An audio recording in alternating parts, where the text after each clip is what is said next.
अस्सलाम वालेकुम। आवाज़ आ रही मेरी आप लोगों को?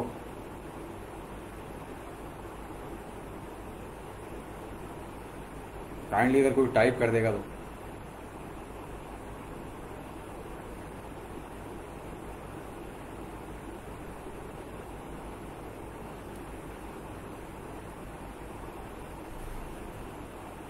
मैं ज़रा वेट कर रहा हूँ कि कुछ लोग और आ जाएं, फिर उसके बाद हम डिस्कशन शुरू करते हैं। जी शबीर, ये रिकॉर्ड होगा ऑब्वियसली, और ये ग्रुप के ऊपर तो अवेलेबल होगा ही।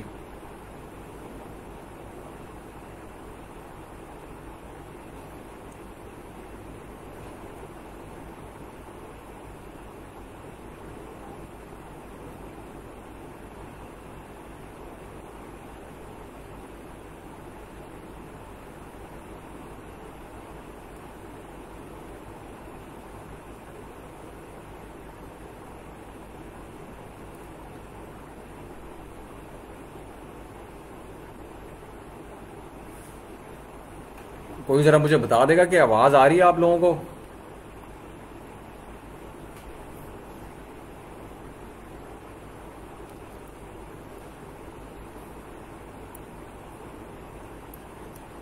Thank you.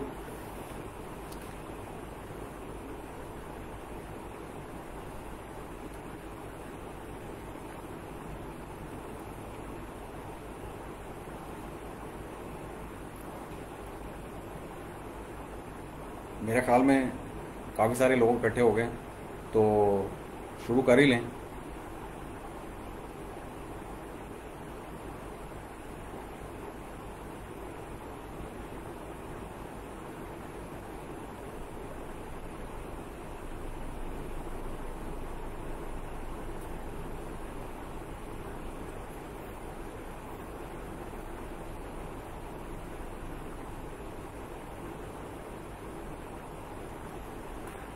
अच्छा जी, बेसिकली आज का सेशन आप लोगों के साथ बड़ा वेटेड सेशन था ये, कि लिस्टिंग ऑडिट कैसे किया जाता है। तो अब होता ही है कि जब हम किसी भी क्लाइंट के पास जाते हैं, स्क्रीन नज़र आ रही सबको?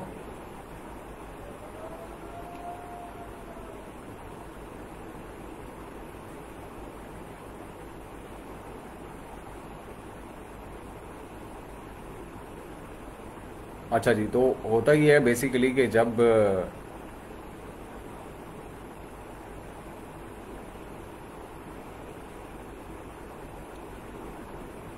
कोई भी क्लाइंट आपके पास आता है, तो वो बेसिकली ये जानना चाहता है कि आप उसको क्या दे सकते हैं when it comes to listing optimisation, या इन टर्म्स ऑफ ट्रैफिक, या इस तरह की जो भी कोई सिनेरियो होता है। अब वो होता ही है कि आप अगर आप ये जानना चाहते हैं कि क्लाइंट की रिक्वायरमेंट्स क्या होती हैं लिस्टिंग से रिलेटेड, तो आपको सबसे पहले मैं ये रिकमेंड करूँगा कि अपने जो आपका बायर है या आपका जो क्लाइंट है, उसका पर्सोना आपको बिल्ड करना है। तो उसका बेहतरीन तरीका ये होता है कि आप या तो अपवर्क के ऊपर जाएं और उसके ऊपर जाके लिस्टिंग ऑप्टिमाइजेशन या लिस्टिंग कंटेंट या कंटेंट राइटिंग या अमेज़ॉन एसईओ कोई भी कीवर्ड सर्च करें, उसमें देखें लोगों की रिक्वायरमेंट्स क्या हैं। उससे आपको ना एक आपके अपने क्लाइंट का पर्सोना जो है ना एक पता चल जाता है बेसिकली, कि उसको वो what he is really after, उसकी एक्सपेक्टेशन क्या होती है जब वो एक कंटेंट लिखवाना चाह रहा होता है, या उसको प्रॉब्लम्स क्या आ रही होती हैं, और उसके चैलेंजेस किस किस्म के होते हैं, और वो किस किस्म की सर्विसेज को बेसिकली रिक्वायर कर रहा होता है। अब अनफॉर्चुनेटली होता ही है, हम ये लोग सारे ये समझते हैं कि जब लिस्टिंग कोई भी बंदा कराने के लिए आ रहा है, तो उसका मकसद सिर्फ ये है कि किसी तरीके से बस हम उसको जो है ना एक कंटेंट लिख के एक एस चैन से जो है ना हम कीवर्ड्स की रिसर्च करें और वो डालें उसकी लिस्टिंग के अंदर, और उसको कहें कि जी ये लें जी आपकी लिस्टिंग ऑप्टिमाइज होगी। अच्छा, लिस्टिंग ऐसे ऑप्टिमाइज नहीं होती। लिस्टिंग की ऑप्टिमाइजेशन जो है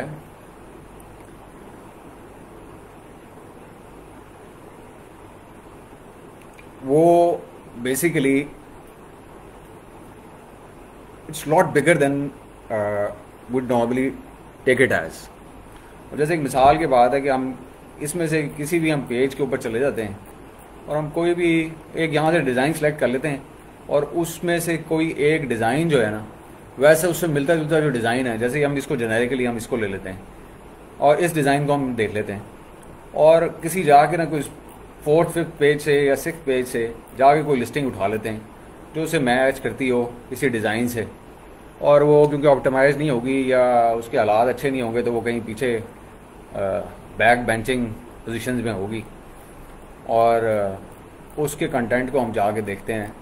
पहले हम ज़रा स्टडी करते हैं कि उन ऐसी लिस्टिंग्स के ऊपर हो क्या रहा होता है बेसिकली जब वो आते हैं हमारे पास, क्योंकि वो कहीं बैक बेंचर्स ही होते हैं, कहीं बैठे होते हैं। इस केस को ले लेते हैं, ये उससे मिलता जुलता प्रोडक्ट है, इस केस को ले लेते हैं। ज़रा कोई मुझे काइंडली बता दे कि आप लोगों को स्क्रीन नज़र आ रही है?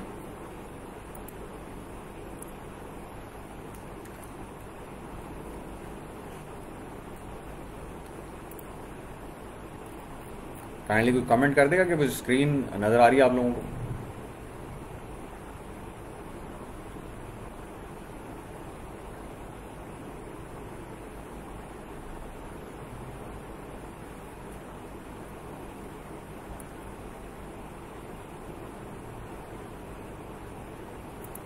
अच्छा जी, माइन, थैंक यू।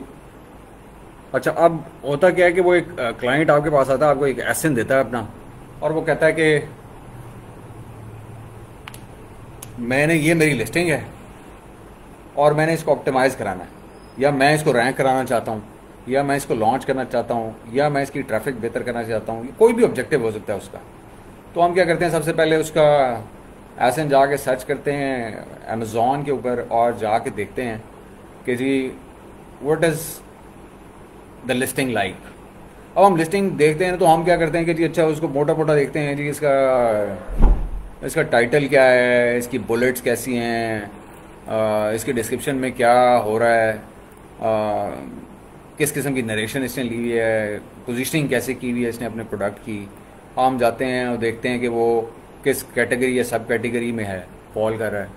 उस प्रोडक्ट ने उस क्लाइंट ने लिस्टिंग जो है वो प्रॉपर कैटेगरी में क्लासिफाई की हुई है या नहीं की हुई। और ये मोटी मोटी चीज़ें हम उसके बाद देखते हैं और उसके बाद हम कहते हैं कि कोई मसला ही नहीं है, हम आपको कर देंगे, ये तो नॉन इशू है।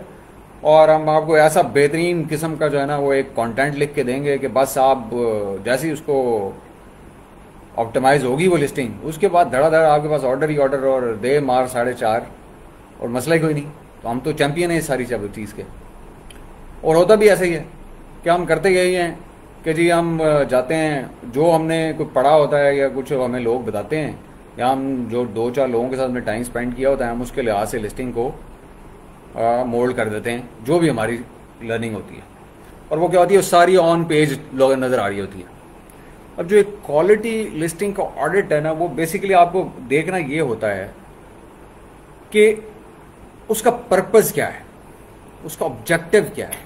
मतलब एक ऑप्टिमाइजेशन जो आप कर रहे हैं या करने जा रहे हैं, उसके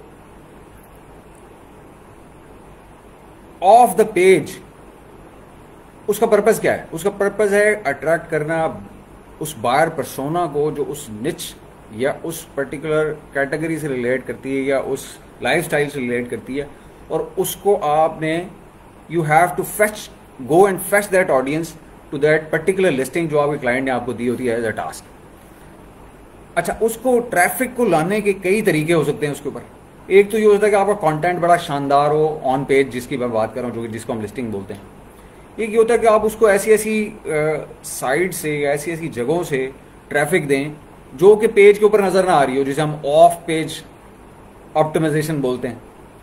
और इसके अलावा भी फिर एक्सटर्नल ट्रैफिक भी होती है जो दूसरे प्लेटफॉर्म से आती है, जिसे अमेजोन बहुत वैल्यू करता है। और एक चीज़ और भी होती है, उसे हम बोलते हैं अमेजोन पीपीसी। अच्छा, अब अमेजोन पीपीसी जो है वो इंडिजिनस ट्रैफिक है अमेजोन की, जिसको आपने राउट करना होता है अपनी लिस्टिंग के ऊपर। वो आप कब कर पाते हैं, जब आप अमेजोन A9 को ये रियलाइज करा पाते हैं कि जी जो मेरी लिस्टिंग है वो बेसिकली हर उस पर्सोना, बायर पर्सोना से मैच करती है, या हर उस कस्टमर की इंटेंट से मैच करती है जो वो ऑल सर्च बार में जाके यहाँ पे टाइप कर रहा है। जैसे मैंने गार्लिक प्रेस किया, अगर मैं यहाँ गार्लिक प्रेस स्टेनलेस स्टील करता तो ये मेरे जो भी listings garlic press stainless steel को जिन्होंने कवर किया हुआ है फ्रंट एंड या बैक एंड के ऊपर, वो पॉप होती। अब मैं करता कि जी मिसाल के तौर पे किसी ब्रांड को मैं उठा लेता हूँ। जैसे उस दिन मैं बात कर रहा था कि जी एक ब्रांड था गार्जेक का गार्लिक प्रेस। अब कोई बंदा आया ही गार्लिक प्रेस लेने के लिए, गार्जेक का है, फर्ज करिए लाइट वाला वर्जन में लेना चाहता हूँ इसका। अच्छा जी, अब इस पे जो भी लिस्टिंग्स जो है ना, इसके ऊपर गार्जेक के लिहाज से हुई हुई हैं या इस कीवर्ड के राउंड अबाउट हुई हुई हैं, वो यहाँ पॉप हो रही हैं सारी की सारी, इससे मिलती जुलती। वो ब्रांड खुद भी है, उसकी कॉपीज़ भी हैं, पीएल जिन्हें बोलते हैं। और उस जो कस्टमर की इंटेंट है कि वो गार्जेट का लेना चाहता है गार्लिक प्रेस, उसको मैच करते हुए जो भी फ्रंट एंड या बैक एंड पे ऑप्टिमाइजेशन हुई हुई है, उसके लिहाज से वो मुझे पॉप करी है लिस्टिंग्स। इसमें आप देख रहे हैं कि शुरू में कुछ स्पॉन्सर एड्स भी आ रहे हैं जिन्होंने इस कीवर्ड को कहीं टारगेट किया हुआ है या सिलेक्ट किया हुआ है, वो यहाँ पे शो हो रही हैं आपके पास लिस्टिंग्स। अच्छा, अब इसमें जो पहला स्टेप आपको करना होता है ना, जब आपके पास कोई भी लिस्टिंग ऑडिट के लिए आती है, तो मैं ये कहता हूं कि जी सबसे पहले उसके अंदर आप जाएं और जाके आप सबसे पहले ना, उसकी एक चीज़ होती है कैटेगरी लिस्टिंग रिपोर्ट। वो कुछ इस तरह की चीज़ होती है। ज़रा मुझे काइंडली बता दीजिएगा कि कैटेगरी लिस्टिंग रिपोर्ट अगर आपको नज़र आ रही है या नहीं आ रही, तो ज़रा मुझे काइंडली कंफर्म कर दीजिएगा ताकि मैं देख लूँ कि सब फॉलो कर रहे हैं यहाँ पे स्क्रीन को बेसिकली।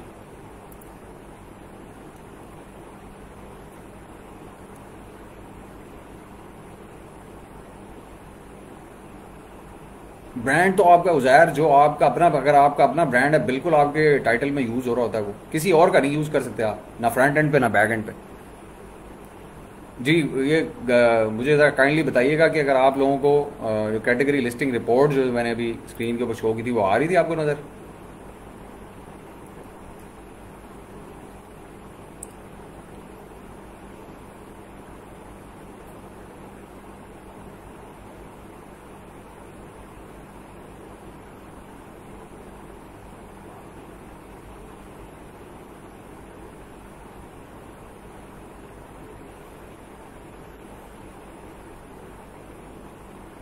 अच्छा जी, तौसीफ शुक्रिया आपका। अच्छा, ये एक रिपोर्ट होती है, ये इन्वेंटरी रिपोर्ट्स में जाके आप जो है ना, ये एक्टिव नहीं होती। पहले मेरी एक वीडियो इसके ऊपर ग्रुप के ऊपर ऑलरेडी डली हुई है कि कैटेगरी लिस्टिंग रिपोर्ट को एक्टिव कैसे करना है। आप बेसिकली इसको पूरे एक अकाउंट की कैटेगरी लिस्टिंग रिपोर्ट जो है, ये एक रिपोर्ट वो कर लेते हैं, जो कि बैक एंड और फ्रंट एंड दोनों एक एक्सेल के या फ्लैट फाइल फॉर्मेट के अंदर, इसको प्रोडक्ट फीड फाइल हम बोलते हैं, इस फॉर्मेट में ना वो आपको सारी की सारी लिस्टिंग जो है वो डाउनलोड करके दे देता है। मिसाल के तौर पे अब इसमें से कोई भी एक हम उठा लेते हैं कोई प्रोडक्ट और उसको देख लेते हैं। मिसाल के तौर पे हम करते हैं कि यही सैंडविच बैग ही उठा लेते हैं। ये एक ब्रांड है जो ये बेच रहा है PR thick freezer safe sandwich bags for food and whatever. अच्छा,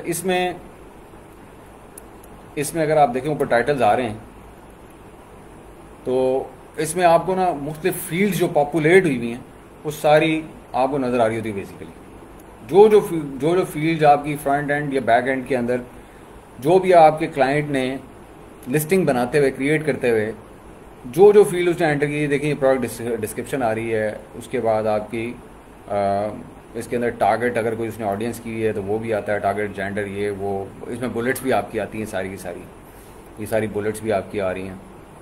जो भी आइटम टाइप कीवर्ड हो वो भी आपका आ रहा होता है। हर चीज़ उसका फ्रंट और बैक एंड एक ही जगह के ऊपर आपको पूरा ये बुलेट्स आ रही हैं। देखें, ये बुलेट्स आ रही हैं आपकी, उस जो भी उसने बुलेट्स की रखी हुई हैं। और इस तरह हर जो फील्ड बैक एंड पे इस सब कैटेगरी के अंदर जिसको उसने सेलेक्ट किया हुआ है इस प्रोडक्ट के लिए, उसके ब्राउज ट्री गाइड के अंदर जो भी उसकी स्टाइलिंग है उसकी कैटेगरी सब कैटेगरी के अंदर, वो सारी उसके लिहाज से जो फील्ड है वो यहाँ पॉपुलेटेड हुई हुई नज़र आ रही होती है। जो उसे अप्लाई नहीं करती उस कैटेगरी में वो ये ग्रे हुई हुई होती हैं, जो अप्लाई करती हैं वो वाइट में होती हैं, और अगर वो खाली हैं तो इसका मतलब वो ऑप्टिमाइज होने वाली हैं, और अगर वो खाली नहीं हैं उनमें कोई डाटा है तो उसमें वैल्यूज़ जो डली हुई हैं क्या वो वैलिड वैल्यूज़ हैं या नहीं हैं। अब ये जब स्क्रीन पे आपके पास आती है, अब ये जैसे हम देख रहे हैं कि इंटेंडेड यूज़, अब ये नज़र आ रहा होगा इंटेंडेड यूज़ है। ये इंटेंडेड यूज़ बेसिकली क्या है कि जी यार ये कहाँ यूज़ होता है, तो अगर इसका ड्रॉप डाउन वो करेंगे तो इसके ना आपको मुख्तलिफ जो टोटल इस फील्ड की अक्रॉस द बोर्ड जो वैलिड वैल्यूज़ है ना वो सारी यहाँ आ रही होती हैं, वो इस ड्रॉप डाउन में आपके पास आ रही होती हैं। अगर आप यहाँ से नहीं देखना चाहते तो आप ये वैलिड वैल्यूज़ का टैब है इसके अंदर चले जाएं और यहाँ पे इंटेंडेड यूज़ जो है उसको सर्च कर लें कि इंटेंडेड यूज़ जो है, अब ये इंटेंडेड यूज़ है यहाँ पे आपको सारी नज़र आ रही है कि वो कहाँ इंडोर है आउटडोर कहाँ यूज़ होनी है क्या क्या करना है। अब लोग क्या करते हैं नॉर्मली जो है ना अपनी वर्डिंग्स के अंदर अपनी चीज़ें बीच में डाल देते हैं और फिर कहते हैं कि जी वो लिस्टिंग ऑप्टिमाइज नहीं है, लिस्टिंग सर्च नहीं हो रही। अब बात ये है कि जो बंदा ब्राउज फंक्शन यूज़ करेगा अमेज़ॉन का और वो किचन के थ्रू आ रहा होगा, इस कैटेगरी के थ्रू आ रहा होगा, मेन कैटेगरी किचन के ज़रिए, वो ब्राउज के फंक्शन के तहत ना आपकी इस लिस्टिंग तक नहीं पहुंच सकेगा अगर ये वैलिड वैल्यू उसके अंदर किचन की नहीं डली हुई होगी तो, या आपने कोई और डाली हुई होगी तो। और इसी तरह A9 भी कंफ्यूज होगा कि कुछ फील्ड आपकी वैलिड डली हुई होंगी कुछ नॉन वैलिड होंगी, तो वो A9 जो ऑप्टिमाइजेशन करने के लिए जो उसको जो बेसिक रिक्वायरमेंट्स होती हैं वो उसकी पूरी नहीं हो रही होती। तो अल्टीमेटली होता क्या है, अल्टीमेटली ये होता है कि जी वो कंफ्यूज फॉर्मेट में रहते हुए A9 उसको इंडेक्स तो कर लेता है, लेकिन जब आप ऑटो चलाते हैं उसके ऊपर कैंपेन तो वो प्रॉपर जगहों के ऊपर उसको शो नहीं करता, पॉप नहीं करता, जिसकी वजह से आपकी एक और ज़ाया होती है। इसी तरह जब कस्टमर सर्च कर रहा होता है तो कस्टमर को भी सर्च करते हुए ना वो आपकी लिस्टिंग नहीं मिल रही होती अगर वो किसी ऐसे क्राइटेरिया पे सर्च कर रहा है जो कि एक नॉन क्राइटेरिया जिससे नॉर्मली यूज़र उस क्राइटेरिया को यूज़ करते हुए पहुंचते हैं लिस्टिंग्स तक, तो भी आपकी लिस्ट वहाँ पॉप नहीं हो रही होती। जैसे अब वो सब्जेक्ट मैटर को सामने रखते हुए अगर कोई बंदा देखना चाह रहा है और कर रहा है, आपने सब्जेक्ट मैटर में सारों में यूजेबल स्नैक बैग डाला हुआ है, हर चीज़ में आपने यूजेबल स्नैक बैग डाला हुआ है, तो अल्टीमेटली क्या होगा कि इस फील्ड में जो उसको डाटा चाहिए A9 को वो उसको मिल नहीं रहा, तो वो कहाँ मैच करेगा, वो कंफ्यूज ही रहेगा।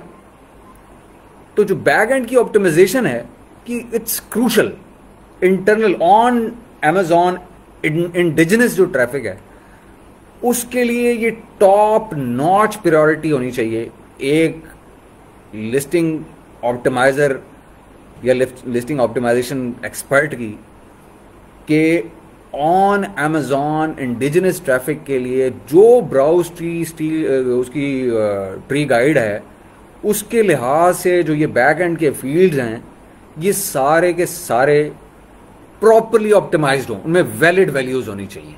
ये पहली चीज़ है। और वो आप चेक कहाँ से करते हैं कि जी वो है कि नहीं है या उसने क्या किया हुआ है क्लाइंट ने, वो आप उसकी कैटेगरी लिस्टिंग रिपोर्ट डाउनलोड करते हैं और उसमें उसका वो एसन जो है वो ड्रिल डाउन करते हैं और उस ड्रिल डाउन एसन में एक रो के अंदर उसका पूरा डाटा आ रहा होता है और उसमें आप देखते जाते हैं और उसमें जहाँ जहाँ वैल्यू वैलिड नहीं होती उसको आप हाईलाइट कर लें, बोल्ड कर लें, कुछ भी कर लें, आप उसको आइडेंटिफाई कर लें। आइडेंटिफाई करने के बाद आपको पता चल जाएगा कि कहाँ कहाँ डेफिशिएंसीज हैं और कैसी कैसी डेफिशिएंसीज हैं। जब आप ये करने में कामयाब हो जाएंगे तो आपको बहुत अच्छे तरीके से आइडिया हो जाएगा कि मैंने बैक एंड पे क्या क्या काम करना है। बैक एंड की आइडेंटिफिकेशन आपकी हो जाएगी कि इसके बैक एंड के ऊपर मैंने क्या करना है जो कि मैंने A9 के लिहाज से ऑप्टिमाइज कर देना हर लिहाज से इसको।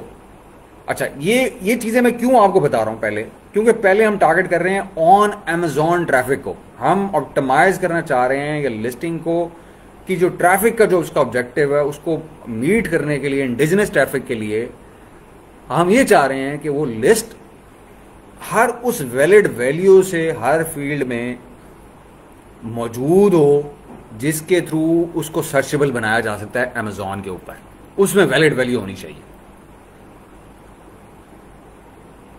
यस बिल्कुल अदील, आप इसको जैसे आप लिस्ट क्रिएट करते हैं आप कैटेगरी लिस्टिंग रिपोर्ट डाउनलोड कर सकते हैं। इसको एक्टिवेट कराना पड़ेगा आपको सेलर सपोर्ट से। सेलर सपोर्ट को सिर्फ 3 लफ्ज लिख के भेज दें, एक केस खोल के अदर सेलिंग इश्यूज में या अदर इश्यूज में, उसमें लिख के भेजें उन्हें कि जी कैटेगरी लिस्टिंग रिपोर्ट, बस इतना लिख के भेज दें। वो आपको जो है ना 1 हफ्ते के लिए आपकी कैटेगरी लिस्टिंग रिपोर्ट जो है ना आपको अलाउ कर देंगे। आप इन्वेंट्री रिपोर्ट्स में जाएंगे, वहाँ से डाउनलोड कर लेंगे और फिर ये आपके सामने आ जाएगी। और फिर इसके अंदर आपने ऑप्टिमाइजेशन करनी है।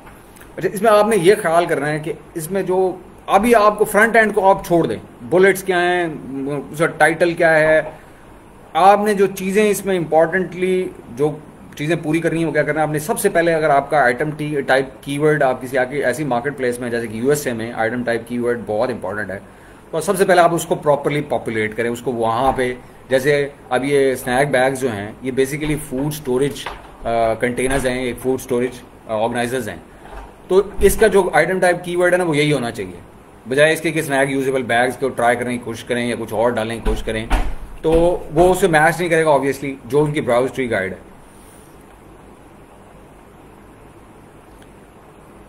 उज़ैर ये डिस्काउंटेड प्राइस हम बाद में डिस्कस करेंगे, अभी हम ज़रा लिस्टिंग की जो है ना ऑडिट की बात कर लें।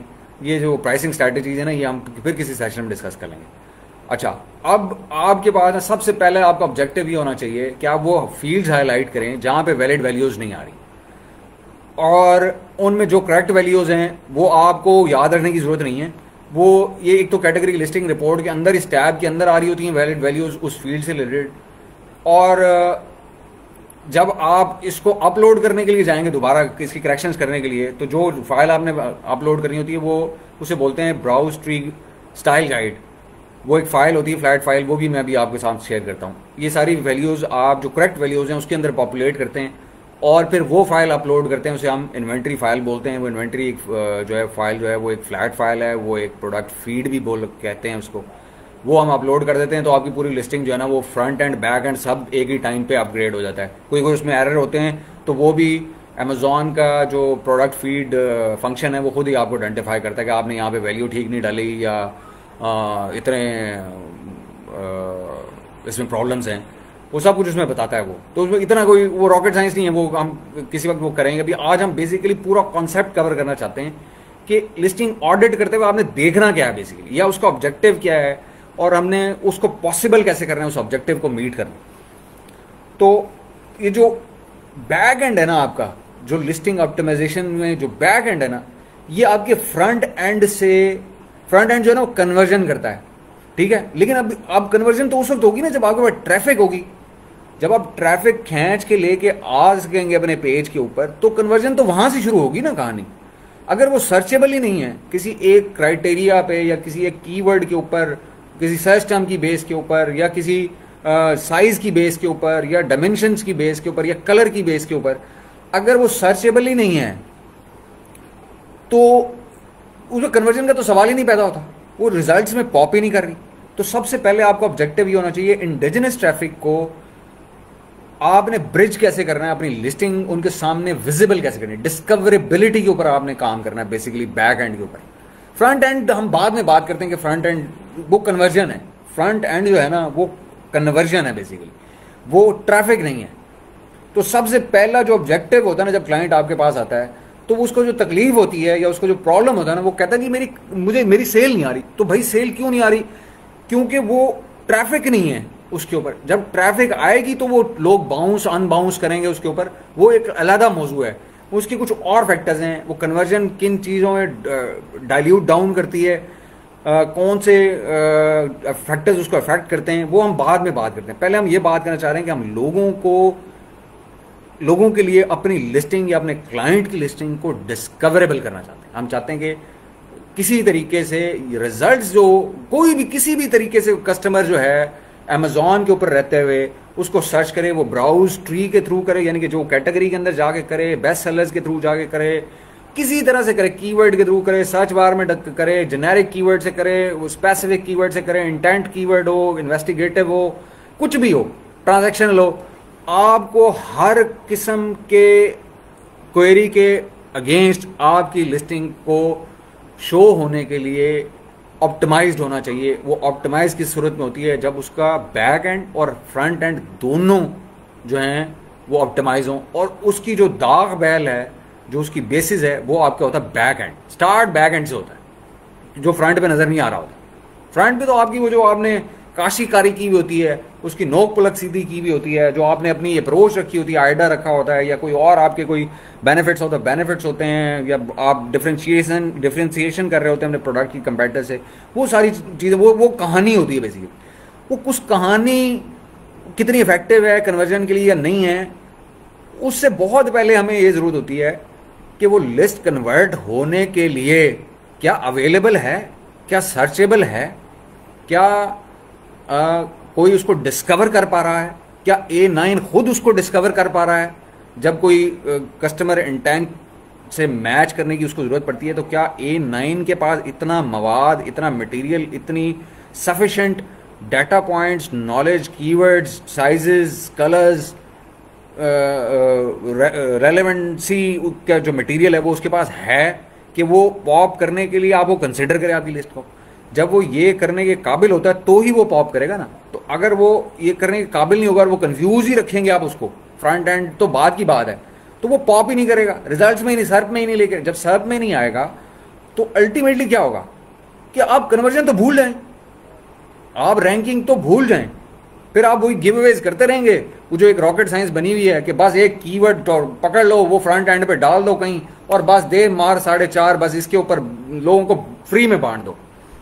तो भाई ये तो मुझे तो तरीका समझ नहीं आता। मुझे तो तरीका वो समझ में आता है कि जो ऑर्गेनिक ट्रैफिक जो है उसको सस्टेनेबल वे में, एक लॉन्ग टर्म वे में बिल्ड करे इंडिजिनसली, खुद से। किसकी बेसिस के ऊपर? लिस्टिंग ऑप्टिमाइजेशन की बेसिस के ऊपर। लिस्टिंग ऑप्टिमाइजेशन इंतहाई जरूरी है। देखें, जब इंडेक्सिंग करने के लिए A9 को जाना होता है तो इंडेक्सिंग करने के लिए वो बेसिकली आप क्रॉल करता है आपकी लिस्टिंग के फ्रंट एंड को और आपकी बैक एंड को, ठीक है। जब वो फ्रंट एंड को करता है, उसके अंदर आपने 4, 6, 10 कीवर्ड्स बड़े ताकतवर किस्म के, जिनकी high search traffic, high traffic volume के जो कीवर्ड्स हैं वो आपने लगा दिए, और आपने कहा ले जी ये तो बेहतरीन काम हो गया, ज़बरदस्त, अब तो मेरी लिस्ट तो ऐसी ज़बरदस्त है, बस अब तो मुझे पीछे तो कुछ देखने की ज़रूरत ही नहीं, अब ये इन्हीं के ऊपर मैंने गिव अवे करने हैं, लोग बस ये ढूंढेंगे और मैं कन्वर्जन मेरी होती रहेगी, मैं सर्च भी होता रहूँगा और सब कुछ होता रहूँगा। ठीक है, बिल्कुल होंगे आप, उस वक्त तक होंगे जब आप पैसे लोगों को खिलाते रहेंगे, उन्हें दे के पैसे भेजते रहेंगे कि जाएं भाई ये लिंक है जाकर खरीदें, या ये SFB कर लें और जाएं ये इन कीवर्ड्स के ऊपर, आप क्योंकि मैंने रैंक होना है तो आप बस इसके ऊपर कन्वर्ट होते रहें, बस ठीक है। जब तक आप होते रहेंगे सब अच्छा है। अब बात ये है, PPC में हर बंदा आपको ये क्यों कहता है कि आपकी लिस्ट ऑप्टिमाइज्ड होनी चाहिए? हर बंदा ये क्यों कहता है कि जी लो हैंगिंग कीवर्ड्स के ऊपर काम करो अगर तुमने कन्वर्जन्स लेनी है? वो इसलिए कहता है कि लो हैंगिंग कीवर्ड्स को कोई भी सब फ्रंट एंड की लिस्टिंग में डालते नहीं। हर बंदे की ख्वाहिश ये होती है, हर क्लाइंट ये चाहता है, हर कस्टमर सेलर ये चाहता है कि जी बस मैं बड़े बड़े कीवर्ड्स के ऊपर रैंक भी हो जाऊं और विजिबल भी हो जाऊं, बस दैट इज इट। बात यह है कि उन बड़े बड़े कीवर्ड्स के ऊपर सर्च वॉल्यूम जिनका बड़ा होता है, उसके ऊपर डिस्कवरेबल रहने के बाद उसकी जो कॉस्ट आती है as compare to low hanging keywords के ऊपर विजिबल रहने के मुकाबले में, वो 10 टाइम्स, 50 टाइम्स, 100 टाइम्स ज़्यादा होती है। और लो हैंगिंग के ऊपर वो कॉस्ट बड़ी कम होती है। अच्छा, फिर जो लो हैंगिंग होते हैं, अब हर बंदा जो है वो, मेरी बेगम जाती हैं अमेज़ॉन के ऊपर और वो उन्होंने फर्ज करें बच्चों के लिए उन्होंने ढूंढना है एक स्विमिंग पूल, मैं एक बात करता हूँ। अब स्विमिंग पूल तो उन्होंने देख लिया, अब उसके बाद उनको चाहिए कैसा स्विमिंग पूल? भाई राउंड चाहिए, स्क्वायर चाहिए, अबव ग्राउंड चाहिए, डाउन ग्राउंड चाहिए, वो रेक्टेंगुलर फॉर्म में चाहिए, इन्फ्लेटेबल होना चाहिए नहीं होना चाहिए, मूवेबल होना चाहिए नहीं होना चाहिए। ये जो कीवर्ड्स हैं, ये जो क्वेश्चंस अराइज हो रहे हैं मेरे माइंड में, जो कस्टमर के माइंड में भी होते हैं, ये एड्रेस कहाँ से होते हैं? जब वो लिस्ट ऑप्टिमाइज होती है इन सारे कीवर्ड्स के साथ। अच्छा, अब आप स्विमिंग पूल तो आपने उसको मेन सर्च वॉल्यूम था, उसका मेन कीवर्ड था, आपने उसके ऊपर तो दे मार 4.5 उसको तो डाल दिया, मेन टाइटल में भी डाल दिया, बुलेट्स में भी भर दिया, स्टफ कर दिया, डिस्क्रिप्शन में भी कर दिया। अब जो बंदा ढूंढ रहा होगा कि मिसाल की बात है कि जी above ground inflatable round swimming pool, अब ये है ट्रांजैक्शनल कीवर्ड। वो औरत या मेरी बेगम वो ढूंढने के लिए आई हैं जो उनके माइंड में, जो उनकी इंटेंट है खरीदने की, वो लेने के लिए। वो आपने कहीं यूज ही नहीं की भी, ना फ्रंट एंड में ना बैक एंड में। तो क्या होगा? अब वो जब वो ये टाइप करेंगी तो जो जो लोग इस पर्टिकुलर सर्च टर्म को या क्वेरी को टारगेट कर रहे होंगे वो पॉप कर जाएंगे। और हो सकता है अगर आप उसमें कर रहे हो तो क्यों कंपटीशन बड़ा कम होगा, तो हो सकता है आप टॉप पे रैंक हुए हो उसके अंदर और आप ही कन्वर्ट हो जाएं। लेकिन जब आप जाते हैं स्विमिंग पूल के ऊपर तो पता लगता है 10,000 वहां पे कंपेटिटर्स बैठे हुए थे। तो वो 10,000 में तो आपकी बारी तो आते आते भाई आपको तो टाइम लगेगा। अगर आपने टॉप रैंक होना है टॉप 5 में तो आपने पैसे लगाने पड़ेंगे, फिर आपको गिव अवेज करते रहें, जलते रहें, खुद भी जलें, खून जलाएं और पैसा भी जलाएं। तो ये जो ट्रैफिक, इंडिजिनस ट्रैफिक को अपनी डाइवर्ट करना है अपनी लिस्टिंग के ऊपर, ये सबसे बड़ा ऑब्जेक्टिव है जो कि बगैर पैसा लगाए आप लिस्टिंग का एक प्रॉपर ऑडिट करके जनरेट कर सकते हैं और मल्टीप्लाई कर सकते हैं उस ट्रैफिक को। फर्ज करें आप टॉप 10 कीवर्ड्स करें, उनका सर्च वॉल्यूम है से लेट से 150,000, वो आपने फ्रंट एंड पे डाले हुए। इस तरह कोई मिलते जुलते 1,00,000-1.5 के सर्च वॉल्यूम के हाई सर्च वॉल्यूम कीवर्ड जो हैं वो आपने सर्च टर्म्स में भी डाल दिए। 249 बाइट्स जो होती हैं वहाँ पे आपने इस पेज में डाल दिया और आपने कहा ले भाई बस बेहतरीन हो गया, मेरी जो लिस्टिंग है ना ये 3 लाख सर्चेज के लिए ऑप्टिमाइज्ड है। 3 लाख सर्च वॉल्यूम, इसका मतलब है डेली 10,000 जो है ना आप आराम से सर्चेज हो रही तो मैं पॉप होना शुरू हो जाऊंगा।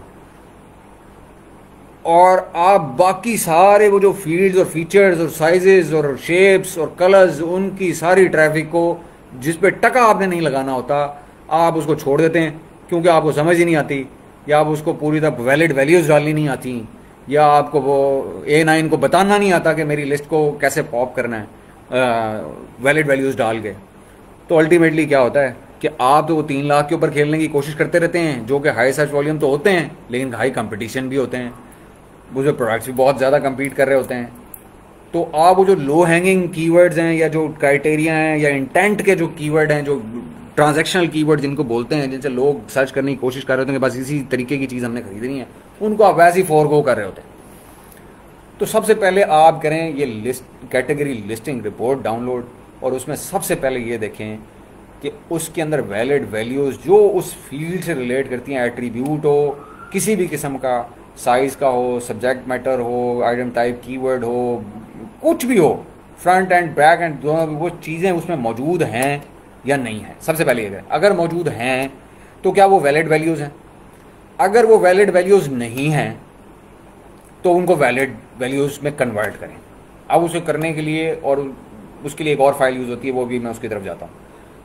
उसकी हर फील्ड को जो वाइट में आपको नज़र आ रही है, जैसे ये वाइट में नज़र आ रही हैं आपके सामने, ये वाइट वाली सारी फील्ड्स आपने पॉपुलेट करनी हैं और उसकी वैलिड वैल्यूज़ आपको वहीं से मिल जाएंगी जो आपके साथ टेम्पलेट में फाइल में पड़ी हुई होंगी। अगर इसमें नहीं है तो वो जो हम इन्वेंट्री फाइल डाल रहे होंगे उसमें आपको ज़रूर मिल जाएंगी, वो भी हम उसकी तरफ चलते हैं। तो पहला काम तो आपने ये करना है। अब आप मेरी बात को समझें, मैं एक बार दोबारा इसको थोड़ा सा राउंड अप कर लेता हूँ इसका। जब एक क्लाइंट आपके पास आता है, वो किसी भी पेज के ऊपर हो, किसी भी ऑर्गेनिक पोजीशन के ऊपर हो, भले उसकी कोई पोजीशन ना हो, वो नज़र ही ना आता हो, उसकी लिस्टिंग को सबसे पहले आपने डिस्कवरेबल करना है, क्योंकि जब तक वो डिस्कवरेबल नहीं होगी ना तो वो कन्वर्ट हो सकती है ना वो रैंक हो सकती है। तो उसको करने के लिए आपको सबसे पहले उस ट्रैफिक को टारगेट करना है जो अमेज़ॉन पे मौजूद है और इस प्रोडक्ट को ढूंढ रही है। बस बॉटम लाइन ये है। और वो होती है जब आप लिस्टिंग ऑप्टिमाइज करते हैं, उसका फ्रंट एंड भी और बैक एंड भी। तो बैक एंड के जो फील्ड है, अभी फ्रंट एंड की तरफ मैं भी आता हूँ थोड़ी देर में। बैक एंड में वो फील्ड्स जिनका टाइटल से कोई ताल्लुक नहीं, जिनका बुलेट से कोई ताल्लुक नहीं, जिनका डिस्क्रिप्शन से कोई ताल्लुक नहीं, इन 3 चीज़ों को छोड़ के बाकी जो सारी फील्ड्स हैं वो यहाँ से आपको कैटेगरी लिस्टिंग से आपको नज़र आ रही होंगी कि वो वैलिड वैल्यूज़ में डली हुई है नहीं, अगर या नहीं भी डली हुई तो उनको मैंने डालना है तो क्या वैल्यूज़ मैंने डाली, ये चीज़ें आपको यहाँ नज़र आ रही होंगी। ये बैक एंड फ्रंट एंड दोनों दिखाता है, लेकिन आपने इसको बैक एंड के लिए आप यूज़ कर लें फ़िलहाल। ठीक है जी। उसके बाद जब आप ये सारा काम कर लेते हैं तो आपको जहाँ पे आप इन्वेंट्री का आपका मेन्यू है उसको आप क्लिक करेंगे तो वहाँ पे एक आता है ऐड अ प्रोडक्ट विया अपलोड। वो जो विया अपलोड है उसमें आप जाते हैं और अपना मेन कीवर्ड सर्च करते हैं तो उसमें अंदर आपको वो पूरी एक ब्राउज ट्री दिखाता है, अमेजोन की कैटेगरी सब कैटेगरी सारी दिखाता है, और उसके अंदर जाके आपने अपनी browse tree style guide file जो है वो डाउनलोड करनी होती है। वो आप मैं किसी वक्त जो है ना आपको वैसे दिखा दूंगा किसी अकाउंट के ऊपर, लेकिन अभी आप अपने जहन में सिर्फ ये नोट कर लें। वहाँ से आप वो डाउनलोड कर लेते हैं और वो फाइल कैसी होती है, वो फाइल ऐसी होती है जी, ये होती है वो फाइल बेसिकली। ये उसमें एक एग्जांपल डली हुई होती है कि जी फाइल कैसे आप बनाते हैं। ये बेसिकली वो कैटेगरी लिस्टिंग रिपोर्ट ही है एक किस्म की, लेकिन वो इसका डाउनलोड सेक्शन था, डाउनलोड साइड थी, ये अपलोड साइड है। इसमें डाटा डेफिनेशन आ रही होती हैं कि जी हर फील्ड का पर्पस भी लिखा हुआ आ रहा होता है, जो कि उस दिन भी मैं अक्सर इसमें पोस्ट करता रहा हूँ ग्रुप के ऊपर कि जी आइटम टाइप कीवर्ड, जैसे मैं उस दिन कह रहा था कि जाके पढ़ें जी आइटम टाइप कीवर्ड। अगर आप इसमें सर्च करते हैं आइटम टाइप इसमें नहीं आ रहा, ये कोई पता नहीं मैंने कहाँ की मैंने वो की हुई है।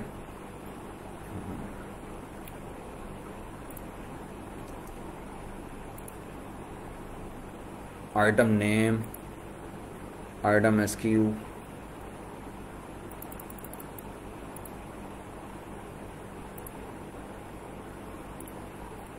अच्छा बहरहाल आप इसमें ढूंढेंगे ना वो आपको सारी चीज़ें मिल जाती हैं। होना तो यहाँ पे चाहिए, ठहरे मुझे देखने दें एक नज़र। ये है तो ये यूएस नहीं यार, ये कनाडा की ये फाइल है, मुझे याद आ गया ये कनाडा की फाइल है। अच्छा इसमें नहीं है आइटम टाइप। अच्छा अब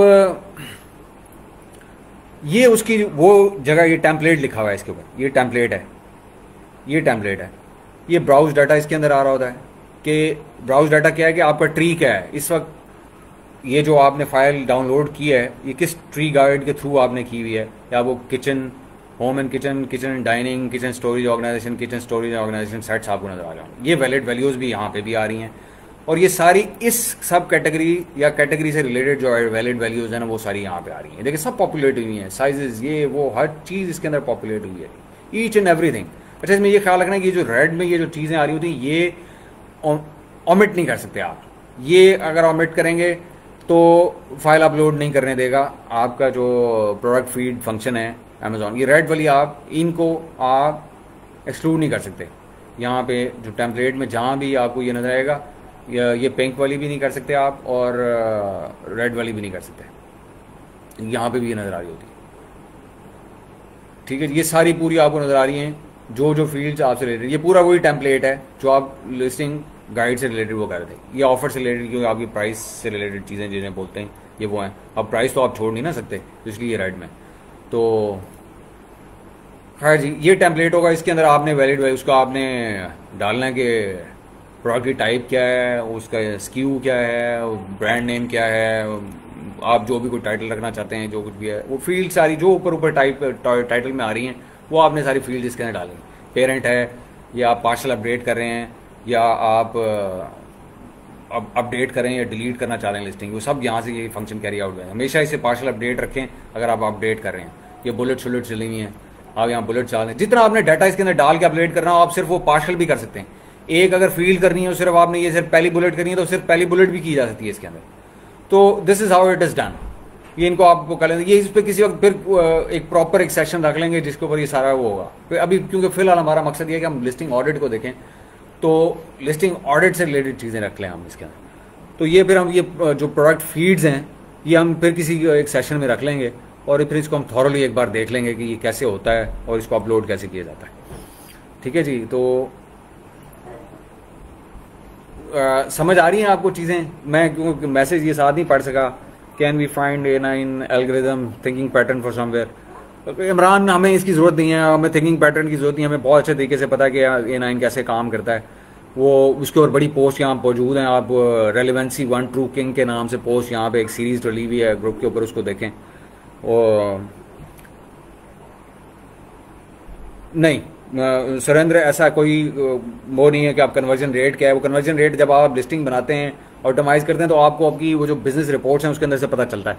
वो मैं उसकी तरफ भी आऊँगा अभी, मैं उसमें भी थोड़ा सा आपको बताने की कोशिश करूँगा कि कैसे कैसे इसको मॉनिटर किया जाता है, या उसका जो आप ऑप्टिमाइजेशन कहते हैं करते हैं उसका, या ऑडिट करने के बाद जो चीज़ें आप चेंजेस लेके आते हैं वो आप बिजनेस रिपोर्ट्स के अंदर अमेजोन में कैसे उसको ट्रैक कर सकते हैं। वो मैंने अभी एक रिसेंटली एक पोस्ट डाली है वैसे अमेजॉन बिजनेस रिपोर्ट्स के नाम पे, लेकिन वो किसी ने उसको पढ़ने की दामत नहीं की। वो मेरे ख्याल में 25-30 लोगों ने पढ़ी है और उसके बाद वो भागे। हालांकि वो इतनी इंपॉर्टेंट एक वो है पोस्ट है कि अगर आप उसको ट्रू वैल्यू अगर उसकी देखें ना, तो जब आपको समझ आ जाएगी कि ये पढ़ेंगे उसको और उसको अप्लाई करेंगे और उसमें रिजल्ट आप देख सकेंगे कि कैसे आप एक इमेज चेंज करते हैं तो क्या होता है, और बुलेट चेंज करते हैं तो क्या होता है, आप बेनिफिट्स ऑफ बेनिफिट्स चेंज करते हैं तो क्या होता है।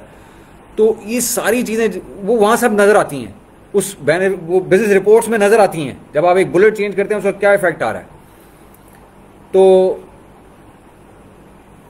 मानूर ये अवेलेबल होगा यहाँ पे सेशन, आप बाद में किसी वक्त देख लीजिएगा। दोबारा हम राउंड अप नहीं कर सकते इस वक्त, हम एंड में एक राउंड अप कर लेंगे। अच्छा, तो बेसिकली अब हम बात ये कर रहे हैं कि लिस्टिंग ऑप्टिमाइज करने के लिए या ऑडिट करने के लिए हम चीज़ें क्या देखते हैं। पहले तो हम ये देखते हैं कि उसकी ट्रैफिक हमने जो जनरेट करनी है इंडिजिनस, अभी हमने वो डिस्कस किया है कि वो कैसे पॉसिबल होता है। वो होता है जब आप फ्रंट एंड और बैक एंड दोनों को ऑप्टिमाइज करते हैं। अब वो H10 में कैसे उसकी रेलेवेंट कीवर्ड निकालने हैं, या कि ये बताने की चीज़ें मेरे ख्याल में नहीं है, ये सबको पता है। अगर नहीं पता होंगी तो यहाँ क्वेश्चन करते रहिए, ग्रुप के ऊपर मैं भी हूँ, बहुत सारे सीनियर लोग हैं, वो जवाब देते रहेंगे। जी बिल्कुल, एंड में अफजाल हम करेंगे इसका राउंड अप भी। अच्छा, अब हम बात करते हैं कि जी ये तो हमने कर लिया, डिस्कवरेबल कर ली हमने लिस्टिंग ऑडिट में ये एलिमेंट तो हमने बीच में ले लिया कि बैक एंड के हमने वैलिड वैल्यूज़ वगैरह डाल के उसको हर लिहाज से ऑप्टिमाइज इस सेंस में कर लिया कि कस्टमर की जो सर्च इंटेंट है उससे मैच करा लिया जाए। अब उसके बाद ये हो गई सारी ऑफ पेज चीज़ों के हवाले से मैं बात कर रहा हूँ, वो तो हमने कर लिया और उसका इफेक्ट भी हमने देख लिया रफली कि किस तरह से होता है बैक एंड के अंदर। जब आप चीज़ें डाल देते हैं तो पीपीसी पे उसका क्या इफेक्ट होता है, क्यों होता है, लो हैंगिंग कीवर्ड्स का क्या इफेक्ट आ सकता है, पॉसिबिलिटीज़ क्या है उसकी। अब हम बात करते हैं, सिर्फ ये लिस्टिंग का ऑडिट नहीं है, ये सिर्फ एक चीज़ है। आपने ऑन अमेजॉन ट्रैफिक और A9 के रेलेवेंसी को प्रूव करने के लिए आपने सिर्फ अपनी लिस्ट को इन ऑर्डर किया है। ये अभी आपने एक स्टेप किया है। अब आपने अगला स्टेप क्या करना है? अगला स्टेप आपने ये करना है कि जी अब आपने ये देखना है, ये तो आपने सर्चेबल तो उसको कर लिया इंडिजिनस ट्रैफिक के लिए, ये तो आपने काम कर लिया। अब अगला स्टेप आपने क्या करना है? अब आपने काम करना है कि जी ये बाहर से कहीं से अगर सर्च करने की नौबत आ जाए, या लोग करने पहुंचना चाहें, या मैं कहीं से बाहर से ट्रैफिक थ्रो करना चाहूँ अपनी लिस्टिंग के ऊपर, तो वो कैसे कैसे पॉसिबल है, वो एवेन्यूज़ क्या हैं कि मुझे ये भी पता लग जाए कि मैं या मेरे कंपेटिटर्स जो हैं वो कहाँ कहाँ से ट्रैफिक जनरेट कर सकते हैं इसकी। तो आपको ना निच का एनालिसिस करना पड़ेगा। उस दिन मैंने एक पोस्ट डाली थी, वो मैंने पोस्ट में से कुछ चीज़ें एक्सट्रैक्ट करके यहाँ पे रखी हुई हैं जो मैं डिस्कस करना चाहता हूँ बेसिकली। कि अब वो लोग सोच रहे होंगे कि जी लिस्टिंग ऑडिट्स में इनका क्या काम है, ये जो प्रोडक्ट एवेल्यूएशन है, इसके जो सेगमेंट्स कुछ निकाल के रखे हुए बुलेट्स, इसका क्या ताल्लुक है उसके साथ। अब देखिए, जब आप लिस्टिंग को ऑडिट कर रहे होते हैं तो आप बेसिकली क्लाइंट ने मांगा तो आपको सिर्फ लिस्टिंग ऑप्टिमाइजेशन मांगी होती है, जो आप उसका फ्रंट एंड और बैक एंड अगर उसको ऑप्टिमाइज करते हैं कीवर्ड्स के साथ और वैलिड वैल्यूज के साथ, तो उसका काम पूरा हो गया। लेकिन you have to go an extra mile and you have to tell him that you are lot मोर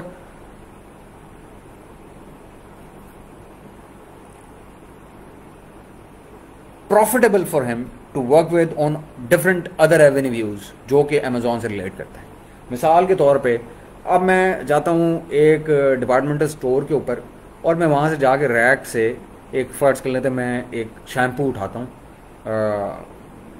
फ़र्ज़ कर लेते हैं कोई भी मैंने शैम्पू ले लिया, लेट से नीविया का मैंने शैम्पू लिया, और मैं जब काउंटर पे पहुँचा और उसको मैं पंच करवाने लगा तो उसने कहा जी ये नीविया आपने लिया है, ये 400 ml की बॉटल है, इसके साथ ना इनकी एक प्रोमो चल रही है, ये लें, इसके साथ जो है ना ये कंडीशनर आपको फ्री मिलेगा। तो क्या मेरा what would be my first,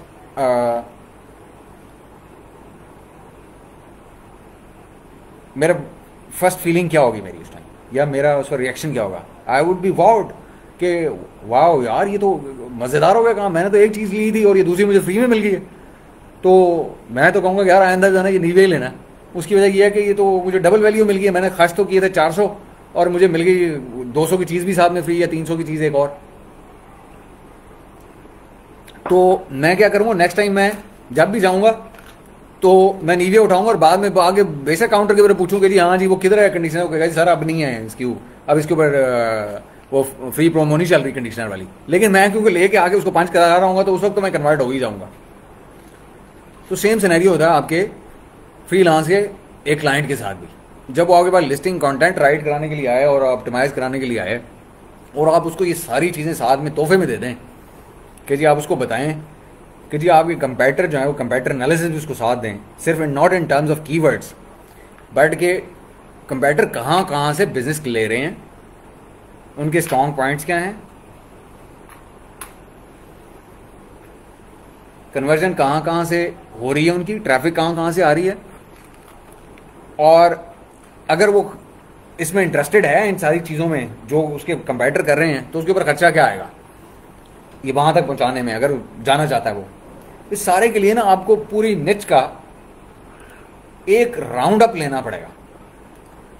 एक आपको देखना पड़ेगा कि जी एवरेजिंग जो फर्स्ट पेज पे लोग हैं वो कितने यूनिट्स बेचते हैं। मेरा कस्टमर तो कुछ भी नहीं बेच रहा, मेरा क्लाइंट। तो मैं अगर इसको कहूँ कि जी चलो 100 यूनिट बिकते हैं, अगर तुम कुछ वो कर लो तो वो 100 यूनिट का पता होना चाहिए ना मुझे कि कैसे बिकते हैं, वो कौन बेच रहा है, कितने कितने बेच रहा है जो एवरेज हो रहे हैं 100 यूनिट्स में। फिर आप कहते हैं जी कितना टाइम लगता है कि उनको यहाँ तक पहुँचे हैं, उनको कितना टाइम लगा, क्योंकि क्लाइंट ये होता है उसकी एक्सपेक्टेशन ये होती है कि जी क्योंकि रिजवान ने काम करके मुझे दे दिया, रिजवान बहुत बड़ा गुरु है, तो बस ये रात को इसने लिस्टिंग अपडेट कर दी है तो सुबह जो है ना मेरी लिस्टिंग जब मैं उठूंगा तो वो टॉप पे रैंक हो रही होगी। तो ऐसा तो नहीं होता, ऐसा तो नहीं होता।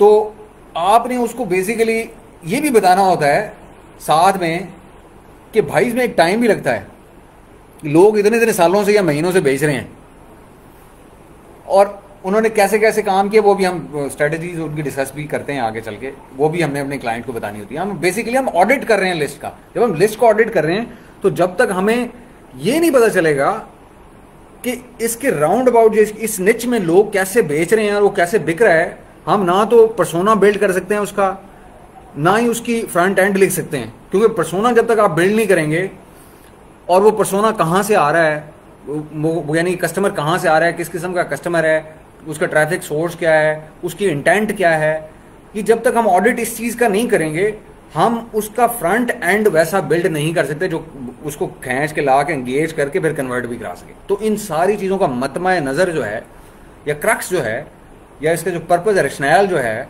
वो ये है, ये जो चीज़ें ये इस वक्त आपको स्क्रीन पर नज़र आ रही हैं कि ये पर्सोना भी बिल्ड करती हैं, ये आपको निच का इन डेप्थ नॉलेज भी देती हैं जो आपको हेल्प करती हैं उसका फ्रंट एंड बिल्ड करने में, जो कन्वर्ट होता है, जो कि कोई भी क्लाइंट आपसे मांगेगा या आपका अपना प्रोडक्ट होगा तो आप जो बिल्ड करना चाहते हैं अपनी लिस्ट के अंदर वो आपको इन सारी चीज़ों को करने के बाद मिलेगा।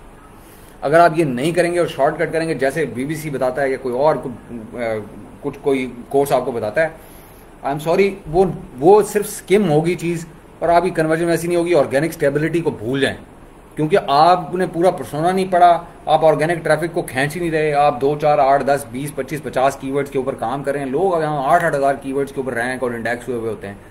ब्रांड्स 8-8 हज़ार कीवर्ड्स के ऊपर इंडेक्स हुए हुए होते हैं क्योंकि वो पर्सोना के ऊपर काम करते हैं, वो पूरी निश को स्टडी करते हैं, रिसर्च करते हैं, ट्रैफिक पे काम करते हैं, इंडिजिनस एक्सटर्नल सारी ट्रैफिक के ऊपर, हर किस्म की ट्रैफिक के ऊपर काम, पेड, ऑर्गेनिक, इनऑर्गेनिक, सब पे काम करते हैं। आपने एज अ फ्रीलांसर या एज अ सेलर आपने अपनी लिस्ट के अंदर वो वैल्यू डालनी है। इतने देखें हम पैसे लगाते हैं, हम इतना इन्वेस्टमेंट करते हैं अपनी प्रोडक्ट्स के अंदर, थाउजेंड्स ऑफ डॉलर्स हम रैंकिंग के ऊपर फेंक देते हैं मार्केट में, और हम अपनी लिस्ट के ऊपर जो हमने खुद कर सकते हैं, हमारे अपने हाथ में है, हमारी अपनी स्क्रीन के ऊपर पॉसिबल है, हम वो नहीं करते। हम डिपेंड करते हैं कि रिजवान हमें कर दे, हम डिपेंड करते हैं कि हमें कोई और कर दे या बता दे और हम वो करें, या किसी से करा लें हम $100-150 दे के, तो किसी को $70 पकड़ा दें, किसी को $200 पकड़ा दें, किसी को $220 पकड़ा दें। मेरे पास उस दिन एक व्हाट्सएप पे एक हमारे यहाँ भाई हैं, उन्होंने मुझे मैसेज किया कि रिजवान भाई आप लिस्टिंग ऑप्टिमाइजेशन करते हैं, कितने पैसे लेते हैं? मैंने कहा मैं $250 लेता हूँ। वो भाई उस दिन के बाद नहीं आए। क्यों नहीं आए? अब उनको एहसास हो रहा कि यार वो जो रिजवान भाई जो $250 मांगते थे ना, वो जो इनकी एजेंसी मांगती है ना, वो सही पैसे मांगती है, क्योंकि ये तो पीछे पूरी वो काम करें बैठे हुए जो मैंने खुद भी शायद नहीं किया होगा जब मैं अपनी प्रोडक्ट हंट करने के लिए जा रहा था, एवेल्युएट कर रहा था, तो वो कर रहे होते हैं ये। अब शायद उनको अंदाजा हो रहा होगा। तो ये जो पर्सोना बिल्ड करना है ना, जो लिस्टिंग का जो ऑडिट है या जो लिस्टिंग ऑप्टिमाइजेशन है, जो कंटेंट राइटिंग है, ये एक आर्ट है। अब नॉर्मली क्या होता है, किसी भी आप बंदे के पास जाते हैं, अगर आप खुद भी फ्रीलांसर हैं, तो जब आपके पास क्लाइंट आता है तो आप उसे जान छुड़ाने की कोशिश करते हैं, बस कीवर्ड स्टफ करते हैं और कहते हैं चल मेरे भाई जाओ, खुदा का वास्ता है मेरी जान छोड़ो, मुझे कोई $100-70 जितने भी हैं वो मुझे दे दो, और बस मैंने तुम्हारा काम कर दिया, जाओ तुम कन्वर्ट होते हो नहीं होते मुझे इससे कोई लेना देना नहीं। हालांकि मैं आपको बताता हूँ, मैंने ऐसे बहुत सारे क्लाइंट्स हैं जिनको $50 के अंदर पकड़ा था लिस्टिंग ऑप्टिमाइजेशन पे। किस ज़माने में? क्यों? उन्होंने कहा जी मेरे पास तो $50 है, मेरे पास पैसे ही नहीं है, मैं तो बहुत गरीब आदमी हूँ, मैं तो दे ही नहीं सकता, मुझे तो लूट के खा गया अमेज़ॉन, मैं जब से बिज़नेस किया मुझे बचा ही कुछ नहीं, मेरे पास तो $50 हैं भाई, ये लेने हैं तो मेरी लिस्टिंग कर दो, कंटेंट राइट कर दो। अब मेरे पास वहाँ दो चॉइसेस थी, या मैं अपनी टीम को जब मैं बताता था तो मेरे पास वहाँ दो चॉइसेस थी, कि एक चॉइस मेरे पास ये थी कि भाई आप ये करें जो सब कर रहे हैं, और एक ये है कि मैं उन्हें कहता था कि इनको वैसे करके दो जैसे कि करना चाहिए, जैसे कि मैं आपको बता रहा हूँ, एक्सप्लेन कर रहा हूँ। तो जब मैं उसको ये करके देता था ना, तो वो बंदा पहले तो वो बहुत पॉजिटिवली शॉक्ड होता था कि इतना सारा काम उसे हुआ मिल गया, क्योंकि मैं उसको बताता था कि ये है भाई तुम्हारी कॉपी, अब ये साथ में ना ये तुम्हारा हो गया, ये जो तुमने $50 पे किए थे ये उसकी वैल्यू तुम्हें ये मैंने कंटेंट में या तुम्हारी लिस्टिंग में दे दी। अब मैं उसके साथ उसको देता था, ये लो तुम्हारा कस्टमर पर्सोना, ये तुम्हारी कंपटीशन का एनालिसिस। ये कंपटीशन एनालिसिस क्वांटिटेटिव की बात नहीं हो रही, क्वालिटेटिव की बात हो रही। क्वांटिटेटिव होता है जो आप सर्च टर्म्स ये वो कीवर्ड्स निकाल के कि ये मंथ में कितने कीवर्ड्स पर रैंक होके या ट्रैफिक ला के वो बंदा कितनी ट्रैफिक बजट की हुई है उसने। हम बात करें क्वालिटेटिव की, तो हम उसको क्वालिटेटिव जो है वो एनालिसिस भी उसको साथ देते कि ये लो भाई, वो एक अलग पैकेज हम उसको देते थे, ये अलग रिपोर्ट है तुम्हारे बायर पर्सोना की, ये अलग रिपोर्ट है तुम्हारी कंपटीशन एनालिसिस कंपेटिटर एवेल्यूशन की, ये कंपटीशन एवेल्यूशन की। तो वो कहता था कि यार, और हम उसे साथ बताते कि ये फ्री ऑफ कॉस्ट तुम्हें हमने कर दी, क्योंकि हम ये काम कर रहे थे, हमें ये ज़रूरत थी, हमने करना तो ये था, तो हमने तुम्हें ये एडिशनल वैल्यू तुम्हें दे दी, ये लो, ये अगर तुम हमारे से आगे काम करो ना करो, कि जिससे तुमने आगे काम कराना है, लॉन्च कराना है, रैंक कराना है, जो कुछ करना है, उसके पास ये ले जाना, उसको ये देना, और वो यहाँ से अगर शुरू हो जाएगा तुम्हारा टाइम भी सेव हो जाएगा और तुम्हारे पैसे भी बच जाएंगे और तुम्हें फ़ायदा भी हो जाएगा। तो वो बंदा पॉजिटिवली शॉक होने के बाद वो क्या करता था, वो कहता था कि मैंने अब कहीं जाना ही नहीं है। जब हम उसको समझाते थे, कुछ ऐसे भी आपके कस्टमर होते हैं उनको समझ ही नहीं होती कि बायर पर्सोना क्या चीज़ होती है या ट्रैफिक क्या चीज़ होती है, ट्रैफिक सोर्सेज की क्या इंपॉर्टेंस है। तो जब हम उनको एक्सप्लेन करते थे कि यार ये एक एग्जेक्टिव समरी में तुम्हारे पास 2 लाइनें लिखी हुई आई हैं, इसका ये मतलब है, उसका ये मतलब है, तो वो कहीं बंदा जाता नहीं था। तो ऐसे कई क्लाइंट्स हैं। एक इसी तरह का एक क्लाइंट था, उसने $4 के ऊपर ना किस ज़माने में मेरे एक लड़के को एंगेज किया अपवर्क के ऊपर, एक एजेंसी थी, और उसने कहा कि जी हमने कोई हमारे पास लिस्टिंग है कोई 200 के करीब क्लाइंट्स की, और वो हमने ऑप्टिमाइज़ करानी है, कंटेंट राइट कराना है, तो $4 के हिसाब से ले लो। उसने एक शरीफ आदमी ने $4 के हिसाब से ले लिए, वो कॉन्ट्रैक्ट पकड़ लिया 200 वो उसका। जब मुझे पता चला तो मैंने उसको कहा, मैंने शरीफ आदमी तुम इसके ऊपर जितना भी टाइम तुम स्पेंड करोगे, तुम्हें अंदाज़ा ही नहीं कि तुम्हें ये $4 तो क्या, ये तुम $40 भी लो ना तो तुम्हें 2 लोग देंगे जिस लेवल का तुम काम करते हो, लेकिन अब तुमने पकड़ लिया है तो चलो इसको 200 ये जो लिस्ट हैं इसको कर दो। और उस एजेंसी को जब हमने वो 200 लिस्ट करके दी और पीनट्स में उसको करके दी $4 पर आवर के लिहाज से, और उसको साथ बायर पर्सोना भी पकड़ाया उन प्रोडक्ट्स के, और उसकी हमने ट्रैफिक के सोर्सेज भी उसको पकड़ाए, कंपटीशन एनालिसिस भी पकड़ाया और कंपेटिटिव एनालिसिस भी हमने उसको पकड़ाया। तो बिलीव यू मी, इस वक्त वो एजेंसी हमारे साथ काम करती है और वो हम उससे, उस दिन मैं किसी को बता रहा था यहाँ पे, शायद मैंने ग्रुप पे पोस्ट भी डाली थी कि हम जो पहले उसका रिटेनर हम लेते थे $2200-2300 का लेते थे महीने का, तो हमने उसको, ये नई जब टेक्नोलॉजी और ये नई सारी बातें हुई हैं, इसकी रैंकिंग की है जो अभी रिव्यू मैनिपुलेशन वगैरह भी हुई है, तो हमने उससे अब 6300 चार्ज करना शुरू कर दिया पर मंथ। सिर्फ एक एजेंसी की मैं बात कर रहा हूँ और ये वही एजेंसी है जिससे हमने $4 पर आवर के ऊपर पहली बार हमारा उसका बिजनेस शुरू हुआ था।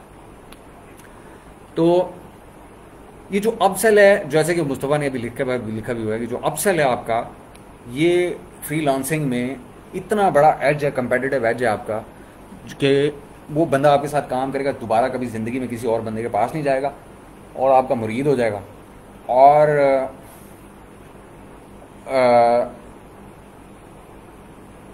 जो आप उसको वैल्यू डिलीवर करेंगे काम में, वो 6 लोगों को और बताएगा और रेफरल लोग आएंगे। रेफरल क्लाइंट्स इतने ज़्यादा आते हैं क्योंकि आपको सबको पता है कि हम यहाँ आपस में एक दूसरे से पूछ रहे होते हैं कि यार VPS कौन सा बेहतर है, यार मैं किससे टूल ले लूँ, किसका बेहतर काम करे। ये जो ये ब्रांड एम्बेसडर बन जाते हैं ना, हम एक दूसरे के इन्फ्लुएंसर्स बन जाते हैं, स्मॉल पॉकेट ब्रांड एम्बेसडर्स बन जाते हैं, इसका इफेक्ट कन्वर्जन पे बहुत हाई रेटेड होता है एज़ कम्पेयर टू एक जनरल ट्रैफिक को आप जो पुल करना चाहें, उसकी कॉस्ट भी बड़ी होती है, एक्विजिशन कॉस्ट उसको बोलते हैं। तो ये जो वर्ड ऑफ माउथ जो ट्रैवल करता है, जो रेफरर होते हैं, इसकी कन्वर्जन बहुत बड़ी होती है, बहुत हाई रेट की होती है ना। नहीं, इसका ये मतलब नहीं है लिस्टिंग ऑप्टिमाइजेशन की हैड जीरो गिवअवेज, वो इसके ऊपर जीरो गिवअवेज की पॉलिसी के ऊपर हम मतलब ब्लडलेस लॉन्च के ऊपर किसी वक्त और बात करेंगे, ये भी हम लिस्टिंग ऑडिट की बात कर रहे हैं। तो बेसिकली जब ये सारी चीज़ें आप देते हैं तो आप अपना स्किल भी शोकेस कर देते हैं अपने क्लाइंट को, आप उसको अपसेल भी कर देते हैं, आप उसको $50, $70, $100, $150 के अंदर एक बार आपने काम किया है, वो सारी चीज़ें जो है ना आप उसको एक बार देते हैं ना जब ये पैकेज बना के, तो वो बंदा ज़िंदगी में किसी के पास नहीं जाता। भले आप उसको बाद में उसको मट्टी बेच रहे हों या सोना बेच रहे हों, वो आपके साथ ही काम करेगा, क्योंकि वो कहता है कि इस बंदे को पैसे की तो इसकी, ये तो पैसे वो समझता ही नहीं, ये तो सर्विस माइंडेड आदमी है और ये कस्टमर सेंट्रिक आदमी है, या एजेंसी है या फ्रीलांसर है, और इसने तो हमेशा, मैं इसको नहीं भी कहूँगा तो ये एक्स्ट्रा माइल जाएगा ही जाएगा। मतलब ये इसने साबित कर दिया है बगैर मेरे कहे, मुझे पुश किए, इसने ये खुद ब खुद वो कर दिया। तो इस लिहाज से भी ये चीज़ें जो हैं ये बड़ी इंपॉर्टेंट है कि आप ये जो हम बात करें कि आप प्राइस पॉइंट का एनालिसिस कोई करके देखें, क्योंकि अक्सर क्लाइंट्स होते हैं उन बेचारों को ये भी पता नहीं होता कि मैंने प्राइसिंग कैसे करनी है, किस प्राइस पॉइंट के ऊपर ज़्यादा कन्वर्जन है या निश कहाँ पे कन्वर्ट हो रही है। ये प्राइस पॉइंट के एनालिसिस के ऊपर फिर ये देखें, ये जो एक बुलेट आपको यहाँ नज़र आ रही है, यहाँ पे मेरी जो टीम है ना, उसको लिटरली एक पूरा लेक्चर ऐसे 2-2, 3-3 घंटे का एक इसी बुलेट के ऊपर लगा हुआ है मेरा। उनको जब मैंने उनको ट्रेन किया था शुरू में, मुझे बड़ी सीखने में तो बड़ी दुश्वारी मुझे आई, लेकिन फिर वो मैंने नॉलेज अपनी टीम को दिया, तो उससे भी मुझे भी बहुत कुछ सीखने को मिला। जब लोगों को समझाता है इंसान तो उसको खुद भी सीखने को बहुत मिलता है। और फिर ये होता है उससे कि एक क्वालिटी टीम आगे बनती है, जिनकी एक मैं बात यहाँ पे करता हूँ ग्रुप के ऊपर कि आपकी ऑब्जेक्टिव अलाइनमेंट जो है ना वो बड़ी इंपॉर्टेंट है। अब मैं उनको सिर्फ पॉइंट एनालिसिस बोलता हूँ ना, तो उन्हें पता होता है कि रिजवान जफर ने प्राइस पॉइंट एनालिसिस क्या देखना है, उसको क्या डॉक्यूमेंट चाहिए, उसमें कौन से 3 बुलेट्स या 3 पॉइंट्स उसको एक स्क्रीन के ऊपर या एक स्लाइड के ऊपर या एक ईमेल में या एक मैसेज में उसको चाहिए। ये वो 2-3 घंटे का एक प्रेजेंटेशन देने का मुझे ये फ़ायदा होता है कि मुझे फिर वही चीज़ मिलती है जो मैं देखना चाहता हूँ। और एज अ बॉस ये आपके लिए इतनी बड़ी ब्लेसिंग होती है कि आप टीम को कुछ मतलब लफ्ज़ों में, चंद लफ्ज़ों में समझाएं और वही चीज़ एग्जैक्ट जो आप देखना चाहें वो आपके सामने ले आएगी। आपको अंदाज़ा ही नहीं है कितनी बड़ी ब्लेसिंग है। जो लोग इंटर्नीज के साथ या ये जो बेचारे स्टूडेंट्स हैं जिनको हैंड्स ऑन पहले नहीं है उनके साथ काम करते हैं, उनको इस बात का बड़े अच्छे तरीके से अंदाज़ा होगा कि वो उनको बताते कुछ और हैं, जब वो 4 घंटे लगा के या 2 दिन लगा के लेके चीज़ आगे आते हैं तो वो चीज़ सामने होती ही नहीं है जो वो देखना चाह रहे होते हैं। तो ये चीज़ें जो ना बड़ी एक उस बंदे के लिए, एक सेलर के लिए या एक बॉस के लिए वो बड़ी इंपॉर्टेंट होती हैं।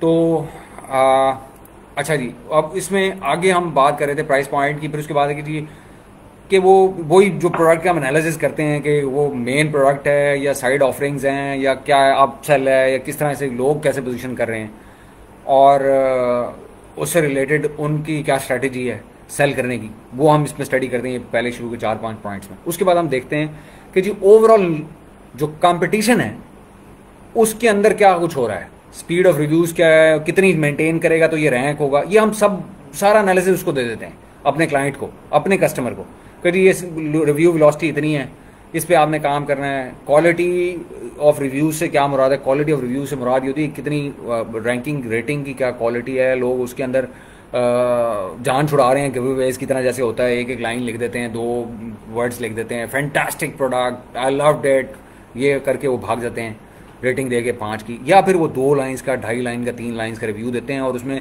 पॉजिटिव सेंटिमेंट कितना है, नेगेटिव सेंटिमेंट कितना है, और उस तरह की आपका एक पूरा एक एनालिसिस उसमें शामिल होता है।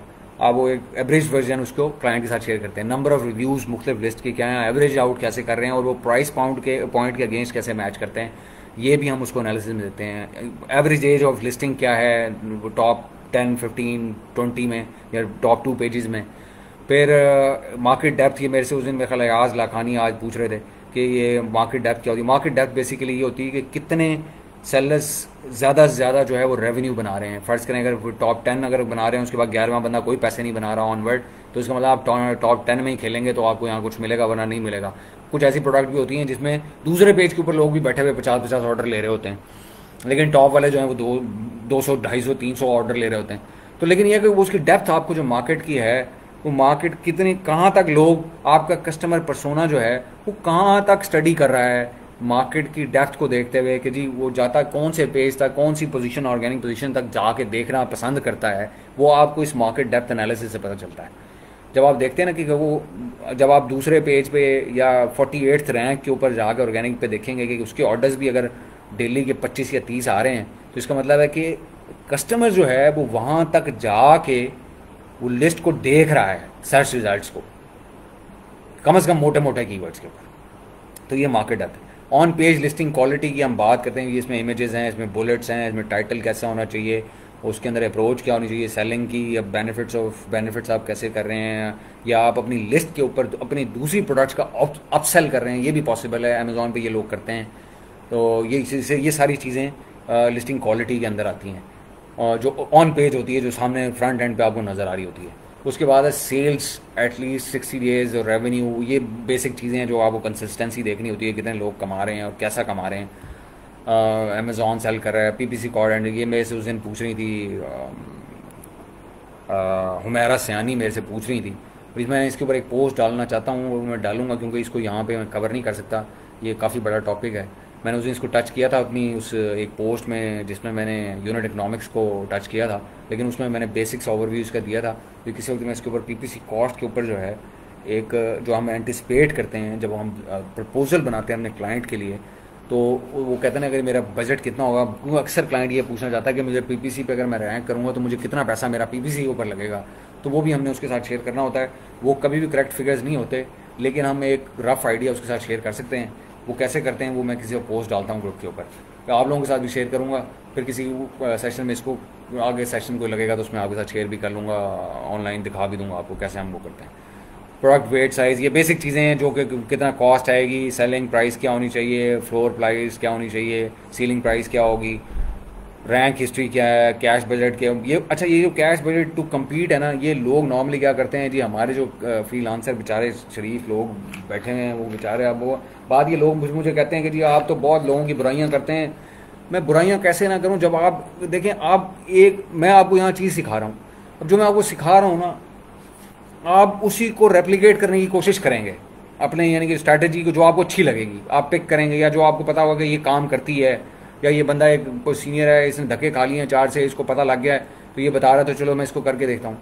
तो अब वो क्या होता है कि अब नॉर्मली क्या होता है कि वो इसी तरह से वो लोग जो बैठे हुए होते हैं बेसिकली आपके ऊपर, और वो सिखा रहे होते हैं आपको, अगर वो आपको कहते हैं बस गिव अवेज दे दो जी, उसको रैंक करने की एक बजट दे दो कंप्लीट, तो आप क्या करते हैं, आप एज अ फ्रीलांसर वो सारी चीज़ें जो है ना डालना शुरू कर देते हैं, ऐसे ही अपने प्रपोजल के अंदर भेजना शुरू कर देते हैं, बस इतने कीवर्ड हैं, उसका सीपीआर इतना है, सीपीआर 8 डेज, और इसके लिहाज से ना आपको इतने पैसे लग जाएंगे। और जब क्लाइंट देखता है जी मैंने पूरा बिजनेस तो शुरू किया था 5,000 में, और रिजवान ने मुझे जो है ना वो रैंकिंग का बजट भेज दिया $12,000 का, तो क्या होता है नेचुरली, क्या होगा आपके ख्याल में? वो आपको कहेगा नहीं यार ये तो मैं नहीं कर सकता, या तो पहले तो वो ये कहेगा, या कहने से भी पहले कुछ दौड़ जाते हैं, वो देखते हैं और उसके बाद जवाब ही नहीं देते, वो कहते हैं नहीं this is not feasible for me, और this is not the way I want to do it, और whatever the case is. So what you have to do is that you have to come up with multiple suggestions और multiple budgets.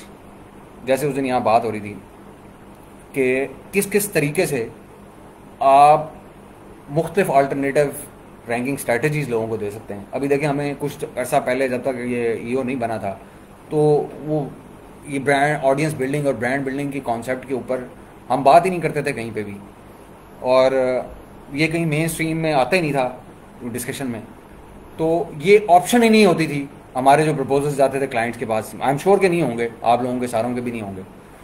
तो होता क्या है basically,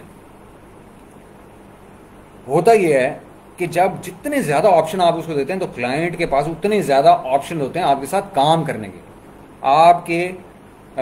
आपको higher करने के chances, आपकी अपनी कन्वर्जन के प्रपोजल के या आपकी जॉब के बढ़ जाते हैं। पहली चीज़ तो ये है जी अब्दुलरहमान, ये मैनुअली भी हो सकती हैं, वो आप टूल्स के ऊपर भी कर सकते हैं, तो कोई ऐसा बड़ी रॉकेट साइंस नहीं है। लोड मोर करके आप CSV डाउनलोड कर लें, उसमें आप एक्सेल पे भी कर सकते हैं, आप पेज के ऊपर देख के भी आपको अंदाजा हो जाता है।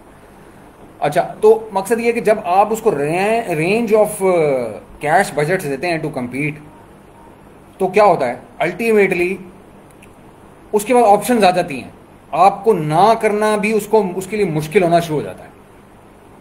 अगर आपने सिर्फ गिवअवेज उसको दिए हों कि जी 250 गिवअवेज हैं, $20 का प्रोडक्ट है, $5,000 का बजट है इसकी रैंकिंग का, और उसके ऊपर $800 मैं लूँगा, तो $6,000 लगा लें, और फेसबुक ऐड भी बीच में डाल लें, और ये वो सब ड्रामेबाजी सब बीच में मिलाएं, और आपका जो टोटल एक्सपेंस आएगा ना वो $6,000-6,500 आएगा। वो कहता है शरीफ आदमी मैंने 2,000 में यहाँ पे प्रोडक्ट उठा के 40 भेजे थे, वो मेरे से $6,500 मांग रहे हो जो इसके ऊपर लगा दो, इतना तो मैंने कभी सारी ज़िंदगी में सेविंग नहीं की। तो वो जैसे जैन ने अभी लिखा कि जी वो उसकी व्हाट्सएप पिक्चर ही गायब हो जाएगी, तो वो फिर ऐसे ही होगा। लेकिन अगर आप उसको ऑल्टरनेट स्ट्रैटेजीज दे देंगे, एक एग्रेसिव लॉन्च दे देंगे, विया द गिवअवेज दे देंगे, एक आप उसको PPC का एक रफ बजट दे देंगे, कीवर्ड्स आइडेंटिफाई करके साथ ट्रांजैक्शनल कीवर्ड्स जिसके ऊपर आप काम कर सकते हैं, करवा सकते हैं, या PPC स्ट्रैटेजी उसके साथ शेयर कर लेंगे, या फिर एक ऑडियंस बिल्डिंग, एक प्रीमियम पैकेज, जैसे उस दिन आतिका कह रही थी, प्रीमियम पैकेज उसको दे देंगे कि जी ये भी एक ऑप्शन है, और इस तरह भी किया जा सकता है, या स्केलेबिलिटी इस तरह होती है। कुछ लोग ऐसे आते हैं जो कि कहते हैं जी मैंने स्केल करना है इसको, अब मेरी प्रोडक्ट बनी हुई है, वो रैंक भी हुई है, अब मैंने इसको, अब मुझे स्केल करके दें, मेरे साथ डिस्कस करें, आप स्केल कैसे करेंगे। वो स्केलिंग के फिर आपको आइडियाज़ होते हैं। तो मुख्तलिफ सिनेरियोज़ में वो आपके क्लाइंट के बेस के ऊपर मुख्तलिफ किस्म की जो है वो बेसिकली आपको प्रपोजल्स देने चाहिए। क्लाइंट को आपसे दोबारा ना पूछना पड़े, उसके पास ऑप्शन जो टेबल के ऊपर पड़े हुए कि मैं ये पिक कर लूँ, ये जो उसको बजट को सूट करेगा वो आपके साथ वो डिस्कस करेगा सबसे पहले, और अगर वो कन्विंस होगा आपकी स्ट्रैटेजी से तो वो आपको कहेगा बिल्कुल ये इससे let's go ahead with this strategy और दिस कंपटीशन स्ट्रैटेजी। तो वो आपको बेसिकली उसको मल्टीपल देनी चाहिए। अच्छा, ये उस दिन मेरे से यहाँ शायद अयाज ने आज ही पूछा गया कि keyword search terms per month क्या होती हैं।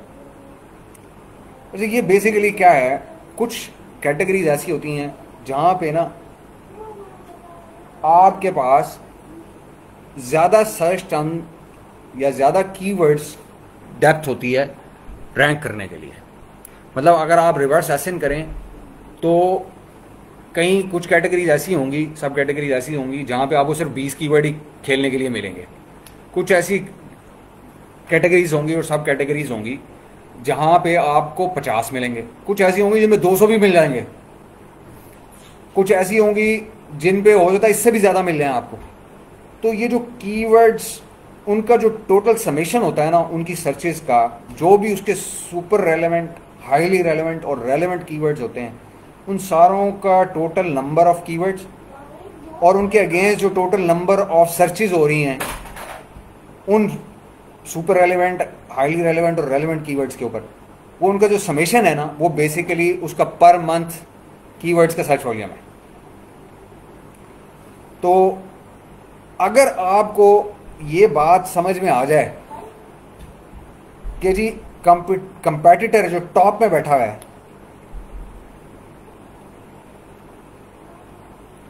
वो कहां कहां से ट्रैफिक ले रहा है, और मैं इस वक्त जहां पे मेरे पास मेरा क्लाइंट आया है वो कहां कहां से ले रहा है, ये कंक्लूड करके आप उसको दिखा सकें कि जी आप अभी जो भी आपकी पोजीशन है, भले आप 7वें नंबर पे बैठे हैं और आप टॉप वाले के साथ मैच कर रहे हैं, तो वो कितने कितने सुपर रेलेवेंट, हाईली रेलेवेंट और रेलेवेंट कीवर्ड्स के ऊपर से ट्रैफिक उठा रहा है, indigenous traffic on Amazon traffic, और आप कितने पे उठा रहे हैं, और उसका नंबर ऑफ सर्च टर्म्स कितना है, और उसका एडिशनल सर्च वॉल्यूम कितना है जो आपसे ज़्यादा है। तो यहाँ से एक क्लियर आपको उसको पिक्चर नजर आना शुरू हो जाती है कि जी अच्छा, इतना अगर इन कीवर्ड्स को हमने काम कर लिया तो ये तो एडिशनल ट्रैफिक आना शुरू हो जाएगी। अगर इसमें से अमेजॉन की अपनी जो एवरेज कन्वर्जन है, रेट है 10% का, अगर वो भी हमने मैच कर लिया, तो अगर फ़र्ज़ करें 1 लाख एडिशनल सर्च वॉल्यूम आपने आइडेंटिफाई किया, तो उसमें से आपको 10% आपको ऑर्डर्स मिलने हैं, ठीक है, 1 लाख में से, तो 1000 ऑर्डर आपको मिल जाएंगे।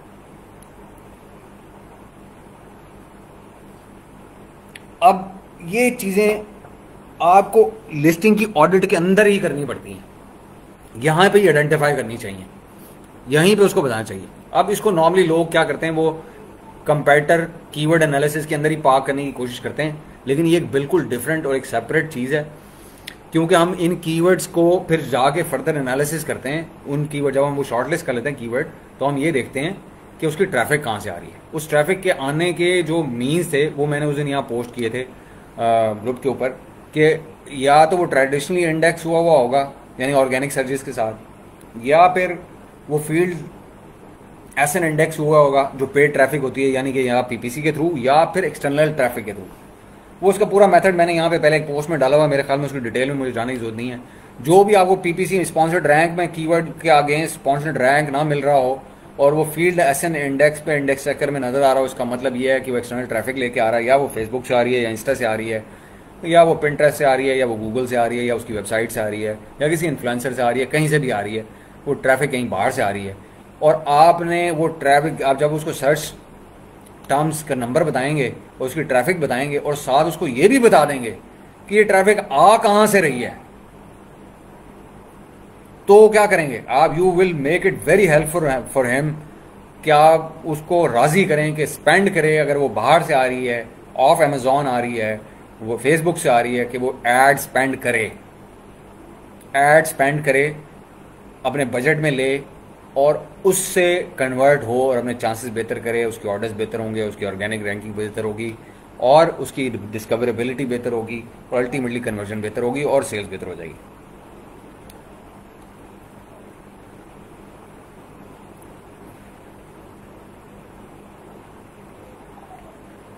देखिए मुस्तफ़ा, फ्रंट एंड और बैक एंड की दोनों की एक कैपेसिटी है और उस कैपेसिटी के अंदर रह के आपने काम करना है। उससे हट के जो भी आपने कीवर्ड्स के ऊपर इंडेक्स होना है या ऑप्टिमाइज कराना है ना लिस्ट को, तो उसके 2 तरीके होते हैं और वो होते हैं पेड ट्रैफिक एक, और एक्सटर्नल जिसे हम फेसबुक वगैरह कहते हैं उसके थ्रू आप करते हैं, या फिर एक आपको पेड ऑन अमेजॉन है वो आपको होता है पीपीसी। आप इंडेक्स करा लें। इंडेक्स जब आप एक किसी कीवर्ड के ऊपर आप हो जाते हैं ना, तो आप डिस्कवरेबल होते हैं, वेदर वो आपके फ्रंट एंड में है या नहीं है, या आपके बैक एंड में है या नहीं है। तो आप ये जो लिस्ट के ऊपर जो फ्रंट एंड है या back and space run out कर जाए, ये नॉन इशू है, लेकिन आप मतलब you still can index your listing for a keyword जो कि आपकी फ्रंट और बैक दोनों में नहीं है स्पेस कंस्ट्रेंट की वजह से, लेकिन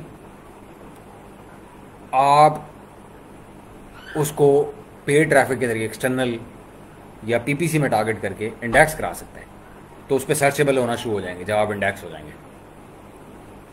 तो ये उस पर लेकिन आपका स्पेंड करना पड़ता है, आपको वो फ्री ट्रैफिक नहीं होती, ऑर्गेनिक नहीं होती शुरू में, आप क्योंकि इंडेक्स कर रहे होते हैं, फील्ड एसएन के थ्रू आप आ रहे होते हैं, तो ये यूट्यूब पे नहीं जा रहा आसान। अच्छा अब क्या होता है, अब आपने उसको ट्रैफिक भी दे दी, हमने बात की कि जी सर्च टर्म्स क्या होती हैं, उसकी ट्रैफिक क्या होती है। अब फिर उसके बाद ये चीज़ें आपको वैसे ही पता चल जाती हैं। ये इसके ऊपर मैं एक सेशन करूंगा और जल्द करेंगे इंशाल्लाह ये सेशन, क्योंकि मुझे लगता है कि ये बहुत ज़रूरी है। बहुत सारे लोग इस जगह पे स्टक होंगे कि जी कैसे पता लगे कि वो मतलब कंपटीशन का एनालिसिस हम कैसे करें कि वो स्पॉन्सर ऐड रन कर रहे हैं, उनकी क्या सूरत हाल, अगर वो कहाँ कर रहे हैं, वेबसाइट है तो उससे कैसे ट्रैफिक ले रहे हैं, कैसे स्टडी कर रहे हैं, उसको स्टील कैसे करना है, उसको अपनी तरफ डाइवर्ट कैसे करना है, सोशल मीडिया की प्रेजेंस को अपने लिए फेवरेबल कैसे बनाना है या अपने क्लाइंट के लिए फेवरेबल कैसे बनाना है। आई एम श्योर कि बहुत सारे लोग इस पोर्शन के अंदर स्टकअप होंगे, लेकिन इसका ये इतना बड़ा एक टॉपिक है कि मैं अभी कुछ 40 मिनट पहले सेशन से पहले किसी के साथ डिस्कशन कर रहा था यहाँ ग्रुप के ऊपर ही, वो किसी और हवाले से थी, तो उसमें हम ये चीज़ें सारी डिस्कस कर रहे थे। तो ये एक बहुत बड़ी ये एक अलहदा दुनिया है, ये जो ट्रैफिक जो बाहर से आपकी आ रही होती है और उसको मैक्सिमाइज़ कैसे करना है अपने लिए और अपने क्लाइंट के लिए, ये हम किसी सेशन के अंदर कवर करेंगे। लेकिन क्योंकि ये पोस्ट वहाँ पे मौजूद है तो आप इसको पढ़ वहाँ से सकते हैं कि ये कैसे कैसे होती है। तो इससे आपको क्या होता है, ये है जी आपका टोटल जो लिस्टिंग का ऑडिट है। अब मैं इसके अंदर मैंने कहीं ये कवर नहीं किया और ना मैं करूँगा कि जी वो लिस्टिंग ऑप्टिमाइजेशन कैसे होती है, क्योंकि उसका बहुत सारा मटेरियल इन राइटिंग में लिस्टिंग ऑप्टिमाइजेशन के टॉपिक टैग जो है हमारा ग्रुप का उसमें मौजूद है। उसमें हर फील्ड को अलग-अलग हमने डिस्कस किया हुआ है। कामरान शमीम ने मेरे से पूरा नॉलेज एक्सट्रैक्ट किया उसके अंदर, जो कामरान शमीम के लिए पॉसिबल था ग्रुप के ऊपर रहते हुए करना, वो सारा एक्सट्रैक्ट मेरे ख्याल में कामरान ने कर लिया। अगर कोई रह गया होगा तो मेरे से पूछेंगे अपनी कैटेगरी से स्पेसिफिक, तो मैं आपको जवाब यहाँ पे ग्रुप पे दे दूंगा। तो ये है बेसिकली लिस्टिंग ऑडिट। अभी आई एम श्योर कि आप में से बहुत सारे लोग एम्बर मुश्ताक को जानते होंगे। उनका एक प्रोडक्ट है, उन्होंने मुझे 4-5 दिन से, बल्कि हफ्ता ही शायद हो गया, एक प्रोडक्ट अपना दिया हुआ है और उसका लिस्टिंग ऑडिट के लिए, और वो उनकी ख्वाहिश ये थी कि उसका लिस्टिंग ऑडिट मैं खुद करूं। तो वो इतनी बड़ी चीज़ है कि मैं अभी तक एम्बर मुश्ताक को उसकी रिपोर्ट नहीं दे सका। क्यों नहीं दे सका? क्योंकि मैं इसको दोनों तरह लिहाज से, कि मैं अपने लड़के को किसी को पकड़ा दूं, इस लिहाज से भी इसको अनएथिकल समझता हूं, क्योंकि मैंने कमेटी ये किया था कि मैं खुद करूंगा, उसको देखूंगा, क्योंकि वो एक लिस्ट ऐसी जगह पहुंची हुई है, फंसी हुई है कि कुछ समझ नहीं आ रही। और ये भी मैं नहीं चाहता था कि जी बस एक शॉर्ट हैंड करके और एम्बर को पकड़ा दूं कि ये लें एम्बर, बस आपकी लिस्ट हो गई और चलें बस ये काम करते हैं जाके। तो उसका मुझे, क्योंकि पर्सोना खुद बिल्ड करना, सब कुछ करना, तो उसके ऊपर टाइम लगता है। तो मैं आपको बताने की कोशिश कर रहा हूँ कि अपने क्लाइंट को या अपने कस्टमर को 24 आवर्स का टाइम मत दें अगर आपने इस तरीके से लिस्टिंग को ऑडिट करना है, क्योंकि आप इसमें 24 आवर्स में भी ये काम नहीं कर सकेंगे। अगर आप 8 घंटे सोने के निकाल दें, 2 घंटे खाने पीने के निकाल दें, तो 14 घंटे में भी आप ये काम नहीं, क्योंकि 14 घंटे मुसलसल इंसान काम नहीं कर सकता, और 14 घंटे में भी ये पॉसिबल नहीं है ये सारा काम करना। इस पर कम से कम 48 आवर्स लगते हैं अगर आप स्ट्रेट अवे एक ही टास्क के ऊपर काम करें। इसको जस्टिफाई करने में कम से कम एक कोई भी लिस्ट आप उठा के अमेज़ॉन के ऊपर से अपने किसी क्लाइंट की, अगर आपने पहले नहीं की तो इस तरह करके ज़रूर देखें। लोगों को मैं बार बार ये कहता हूँ कि मेरी पोस्ट को पढ़ने के बाद सिर्फ उसको सेव ना करें, उसको पढ़ के भूल ना जाएं, उसको हैंड्स ऑन करें।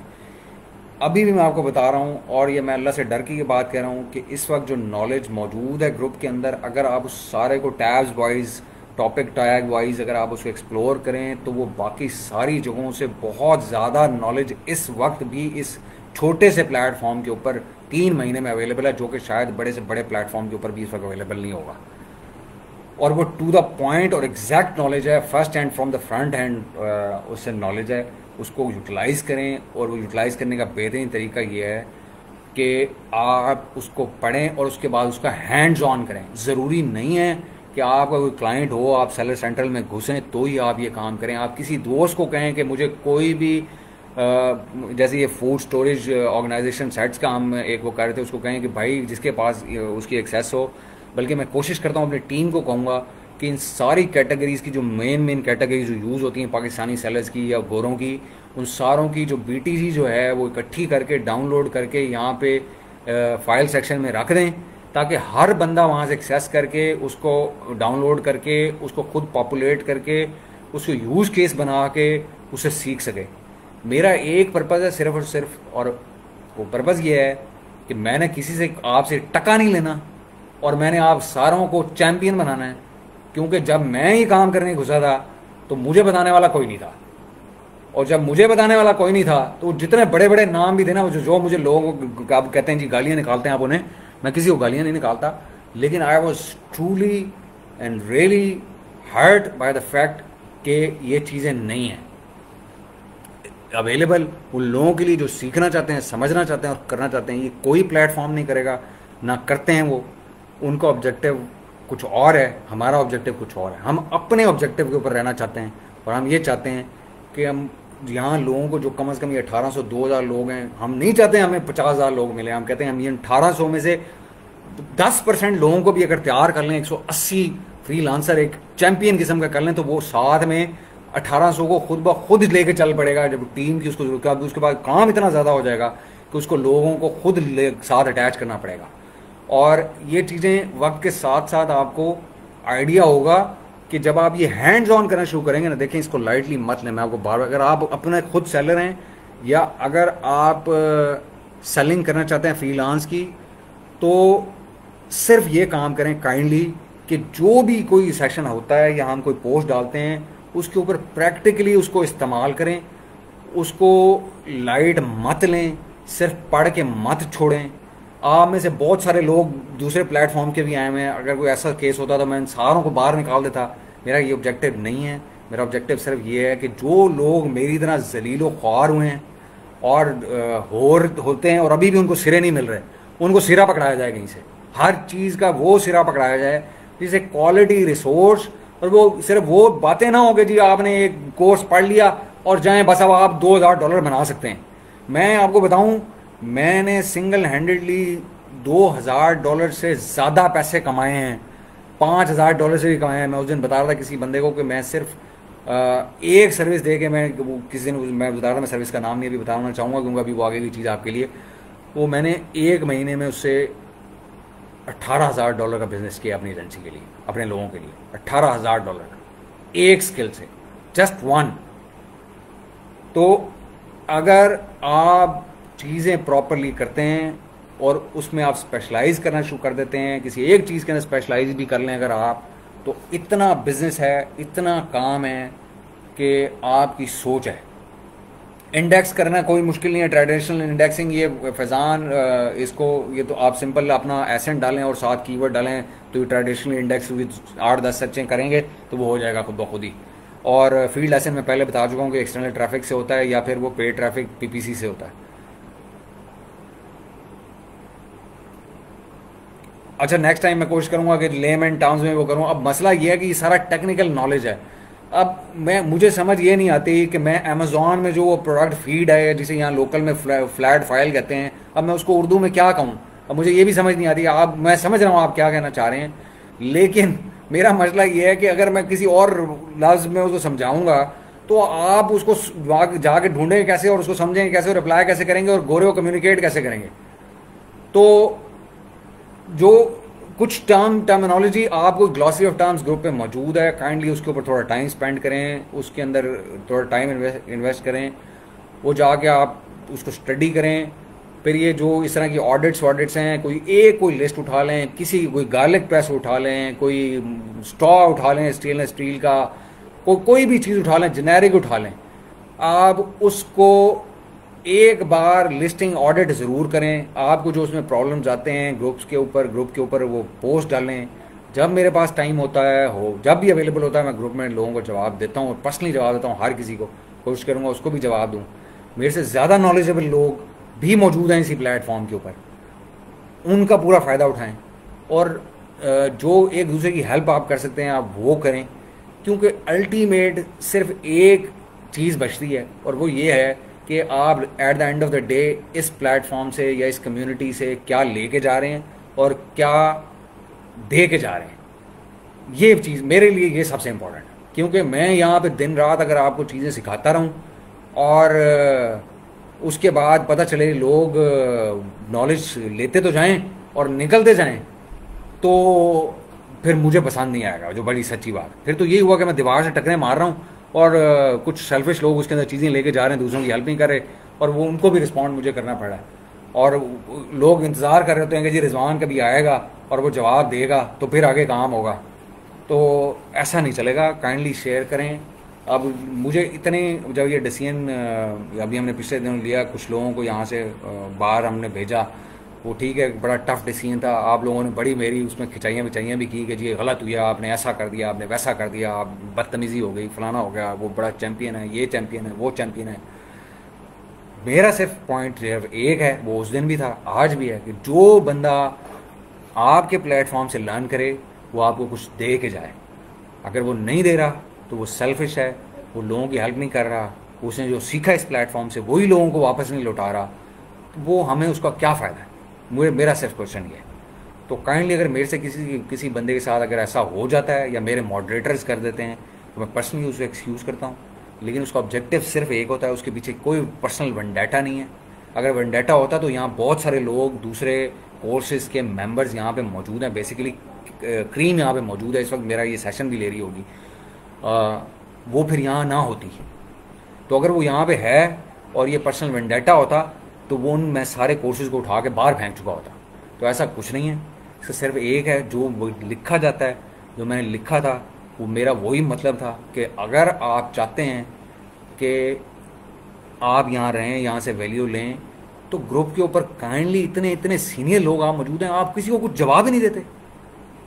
आपका पास मेरे से भी ज़्यादा नॉलेज है और उसके बाद आप मेरे भी ट्रेनर रह चुके हैं किसी ज़माने में, और फिर आप लोगों को जवाब ही ना दें, उस कम्युनिटी में बैठे हैं और देख रहे हैं आइडिया, आप सिर्फ ये देख रहे हैं कि जी यहाँ पे क्या सियासत हो रही है, हालांकि आपका ऑब्जेक्टिव ही कोई और है, या आप कुछ और करने आए हैं। यहाँ पे आप करने आए हैं, लोगों की हेल्प करने आए हैं तो हेल्प करें, अगर आप सीखने आए तो सीखें, तो सीखने आए हैं तो फिर उसमें ये भी तो शो करें ना कि आप सीखना चाहते हैं, कोई क्वेश्चन करें, कोई इंटरेक्शन करें, कोई एक्टिविटी करें ग्रुप के ऊपर। तो अगर आप ये नहीं करते, ये कहानियाँ नहीं करते, तो फिर मेरा जब मॉडरेटर उठा के आपको बाहर कर देता है तो आप फिर मेरे पे पर्सनल अटैक शुरू कर देते। ठीक है, आप करते रहे पर्सनल अटैक, मैं सहता रहूँगा पर्सनल अटैक, क्योंकि मैं ऑब्जेक्टिव कुछ और लेके आया हूँ यहाँ पे। मैं जब गुजरा था, जब मैंने पैसे लगाए थे और जब मैं गया अंदर गया तो वो कुछ भी नहीं था वहाँ पे। मैंने कहाँ जलील हुआ, ये अवैस अमीन से पूछें आप। अवैस अमीन, जब मैं नया आया था, मैं अवैस अमीन को कॉलिंग करता होता था कि जी अवैस अमीन बताएं फलानी चीज़ कैसे होती है, फलानी चीज़ कहते हैं। अवैस को शाबाश है, अवैस ने हमेशा मेरी हेल्प की, अब भी हर किसी की हेल्प करता है, हर बंदे को जवाब देता है। तो मैं चाहता था लोगों के पास, रातों को पता नहीं किस किस की मैंने मिन्नतें कर करके लोगों से सीखने की कोशिश की। कुछ तो शरीफ आदमी बताते हैं और सीनियर्स होते हैं, कोऑपरेटिव होते हैं, और आपको रात को 3 बजे भी जवाब दे देते हैं। कुछ ऐसे होते हैं जो नहीं बताते, जो मर्जी कर लें आप उनको टैग करते रहें। जैसे यहाँ कहीं होंगे लोग लिखते रहते हैं रिजवान ज़फ़र, रिजवान ज़फ़र, रिजवान ज़फ़र, जवाब नहीं दे रहा, तो वो क्या फीलिंग आती है आपके अंदर? वो एग्जैक्ट वही फीलिंग आती थी मुझे भी, जो मेरे साथ होता था जब मैं लर्निंग फेज में था।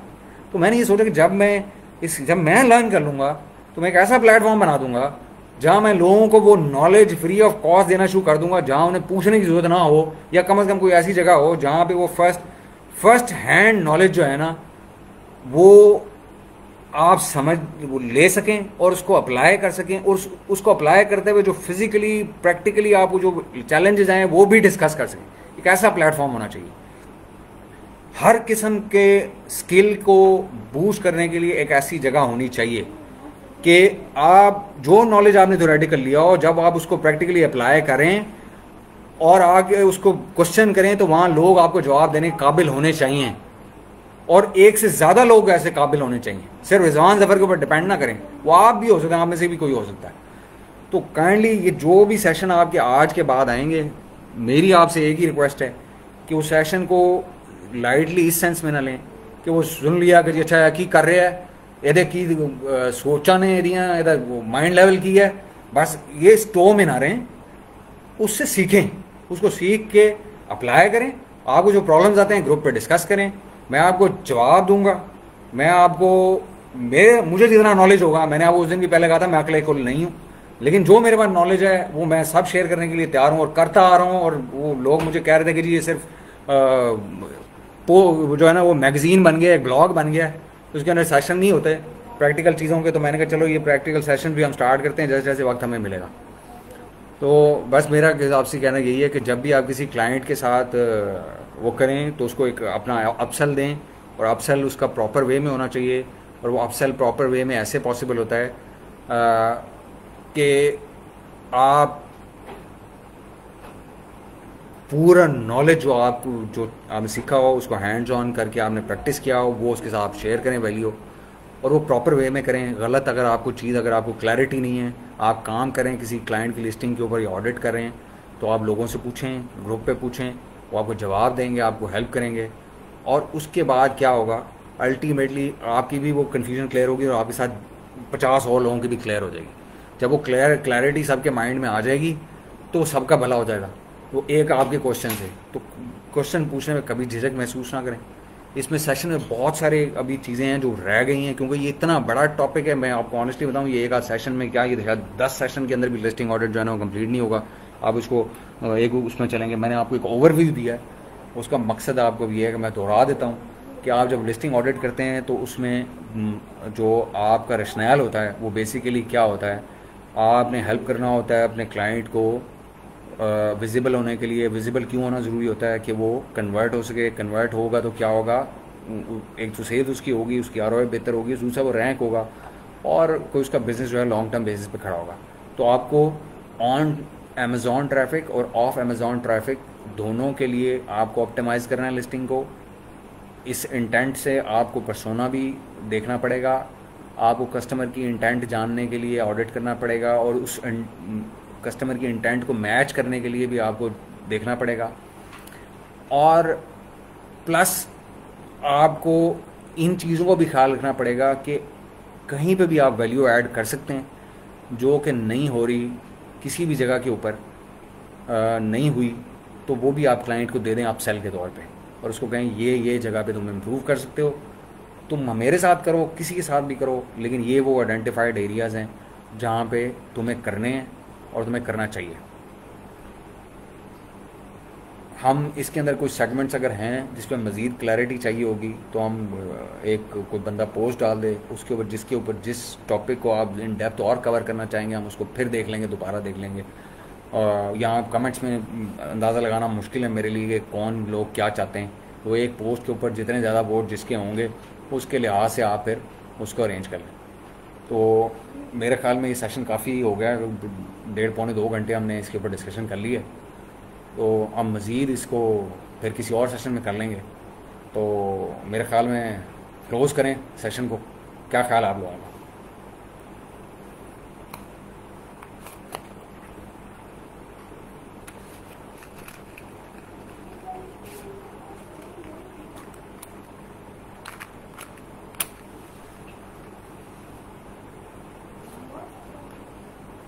कोई जवाब ही नहीं आ रहा। मुझे लगता है कि पीपीसी कैंपेन्स हम कर लेंगे शामिल किसी उसमें, एक्सटर्नल ट्रैफिक भी कर लेंगे। वो एक पोस्ट डाल लें वहाँ पे ग्रुप के ऊपर, उस पर देखें जो भी जिसके ज़्यादा वोट्स होंगे हम वहाँ से शुरू कर लेंगे, वहाँ पे वो सेशन नेक्स्ट कर लेंगे।